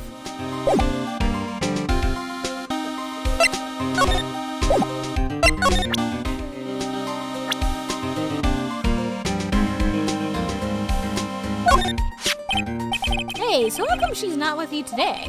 She's working down at the restaurant right now. Working, hon? Huh? Yeah, it's tough being broke, I would know. Okay? Next time I see her, I'll show her how to make the world's best instant noodles. We low earners have to stick together, it's the only way. Why is he shaking my hand with such enthusiasm? She cross-examined me once, you know? What? Mia did? Yeah, and that was us. The big guns locking horns. Witness versus lawyer. It was a battle of cunning tactics and tricks. But the witness isn't supposed to play any tricks. I can't believe she's gone.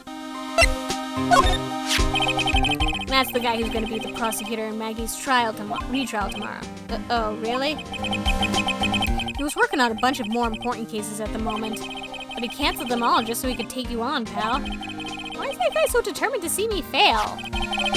You sure attract a lot of attention, huh? Too bad it's all the wrong kind. I'm such a loser. I had high hopes for Maggie. I was gonna make her the best detective there ever was. But then all of a sudden she was charged with murder and arrested. I never saw it coming. I never imagined they'd find her guilty. I hate myself for not being able to do anything. It's okay, Detective Gumshoe. We still have a chance to make this right. You know what? You're not such a bad guy after all, pal. Have you gone to see Maggie? Of course I have, but I wasn't much good at consoling her. I'm not very good with words. Oh. Yeah, I guess I must have looked a bit down. Maggie was really supportive of me. It was great to have someone to talk to. Did he go for her or for himself? The chef of Tribulations, huh? You know what that chef said to me? Oh la la, your body is full of lot toxins. And then he gave me this bottle. What's in it? I don't know, the label says juniper. I'm under orders to put a few drops of it in my bath every day. Under orders? Yeah, you know, there's something about that lady. I mean, guy. Huh? You can't stop thinking about him? Not like that, pal. Give me a break. He's not my type. I mean, I can't stop thinking about that he's involved with this case somehow. Sounds like he knows a little something more about our charming chef.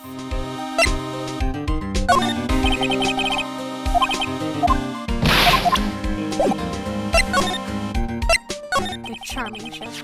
So what exactly is it that caught your attention about the chef at Tribulations? It's, kind of hard to say. The guy's probably not even connected with the case anyway. Hey, come on, detective. Didn't you say you'd give me the dirt on anything? Well, this sort of stuff is kinda unimportant, gossipy stuff, you know, pal? Look, how about this?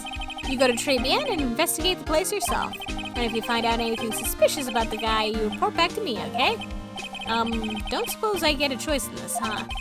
Guess I better find out more about the chef in Tribulations and then report back to Gumshoe.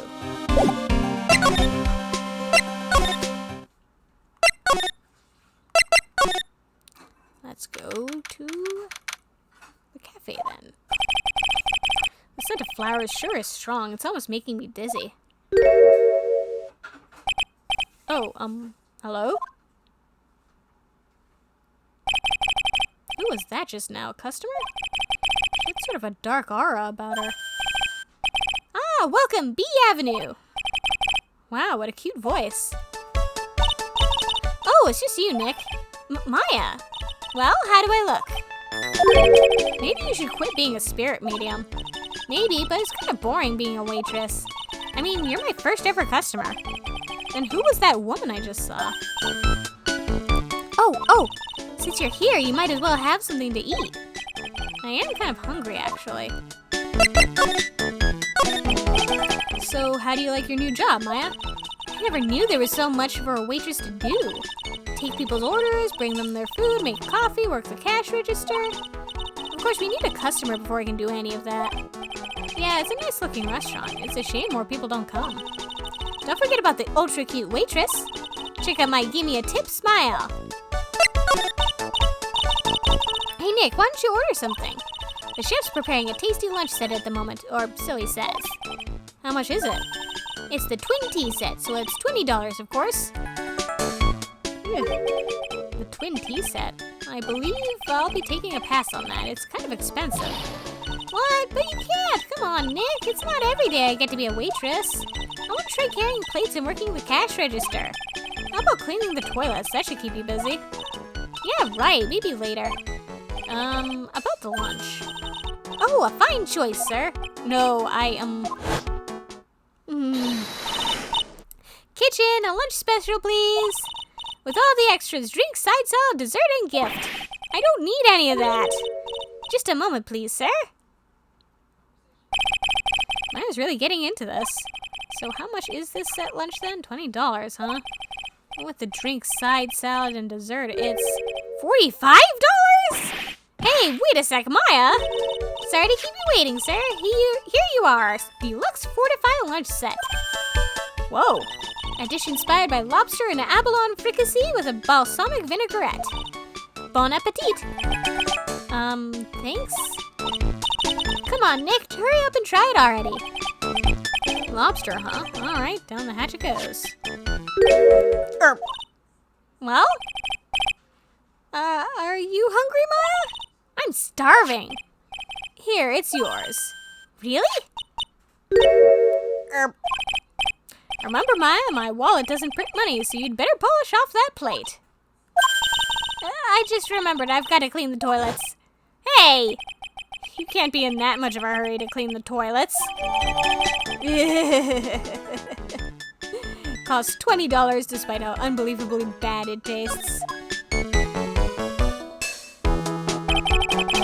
How does that guy manage to make good food taste so bad? Hey, Nick, you want to take a peek at the kitchen? The kitchen, huh? Not a bad idea. Now, what was it that Maggie said again? In the kitchen, you'll get to see all of the chef's greatest secrets. In the kitchen? That sounds tasty. Hey, wait up, Maya. What is it? I'm pretty busy right now. Weren't you going to show me around? There goes my plan to find some cool clue and show it off in your face. I better conduct the search in the kitchen myself.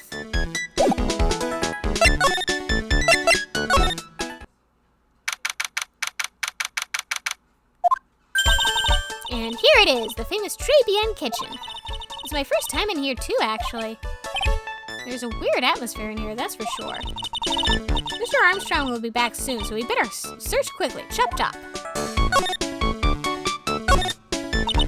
Now I know I'm in a French restaurant. I've never heard of most of these seasonings. Hey Nick, this container has oyster sauce? What's that? Isn't that used in Chinese food? Look, right there on the counter. My Magatama, what's it doing there? What indeed? How'd that get there? And look at these knives, they look really sharp. I'd like to see how one of those slices through a cheesecake. A cheesecake? You don't exactly need a sharp knife for one of those, Nick.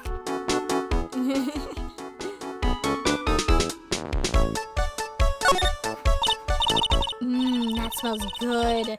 Something's bubbling away nicely in that pot. It must be the lobster and abalone fricassee with a balsamic vinaigrette. Isn't that what I just ate for lunch? Maybe. What you ate is the only French dish I know the name of. What are these lace curtains for? I don't know, but they give the place a really homey feel, don't they? Lace curtains.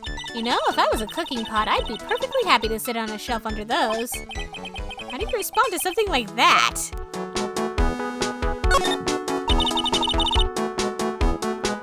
Now this is one large mirror. I bet this is where he makes himself look pretty. There's a book on the dresser. Clarice Armstrong's Bedtime Literature. Not exactly Pulitzer Prize material, is it? Looks like a collection of poems he's written. Poems? Cool, read one out. And say it in your best French accent, with intensity, okay? Okay, here's one, ahem.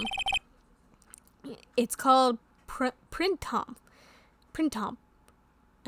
which is spring. The two of them, like actors from a film, the coffee still undrunk. Sweet nothing's over too soon on that sad Sunday morning. The foolish cocktail so delicious. Take the last sip of your tea and I know what I will do. I must lie to you, I must. Huh? That's it? Yep, that's a poem for you. What's this? It looks like a treasure chest or something. Wow, look at all these little bottles. Oh, they're aromatherapy oils. It's got so many they're overflowing onto the floor. Let's see, 1, 2, 3, 98, 99, 100. They're all the same, too. Hey, wait a minute. What is it? There's one bottle that's different from all the others. Well, what do you know? And it doesn't have a label either. Neon says, a weird poem. Yeah, a very weird poem. Doesn't sound suspicious in the least. And sniff. It doesn't smell. So what's that liquid inside then, I wonder? Hey, Nick, we should borrow this. I mean, look how many bottles he's got. He won't miss one, will he?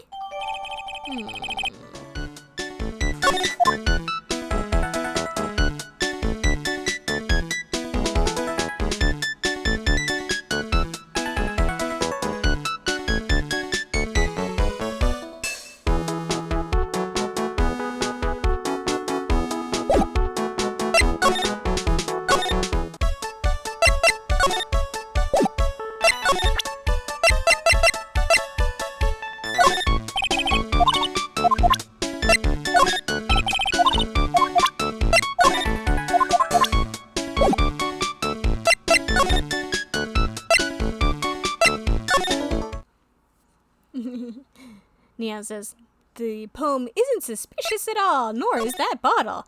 Nope, nothing suspicious here at all.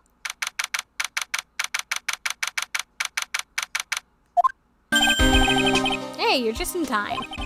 What is it, Detective Gumshoe? The lab got back to me about that newspaper you gave me.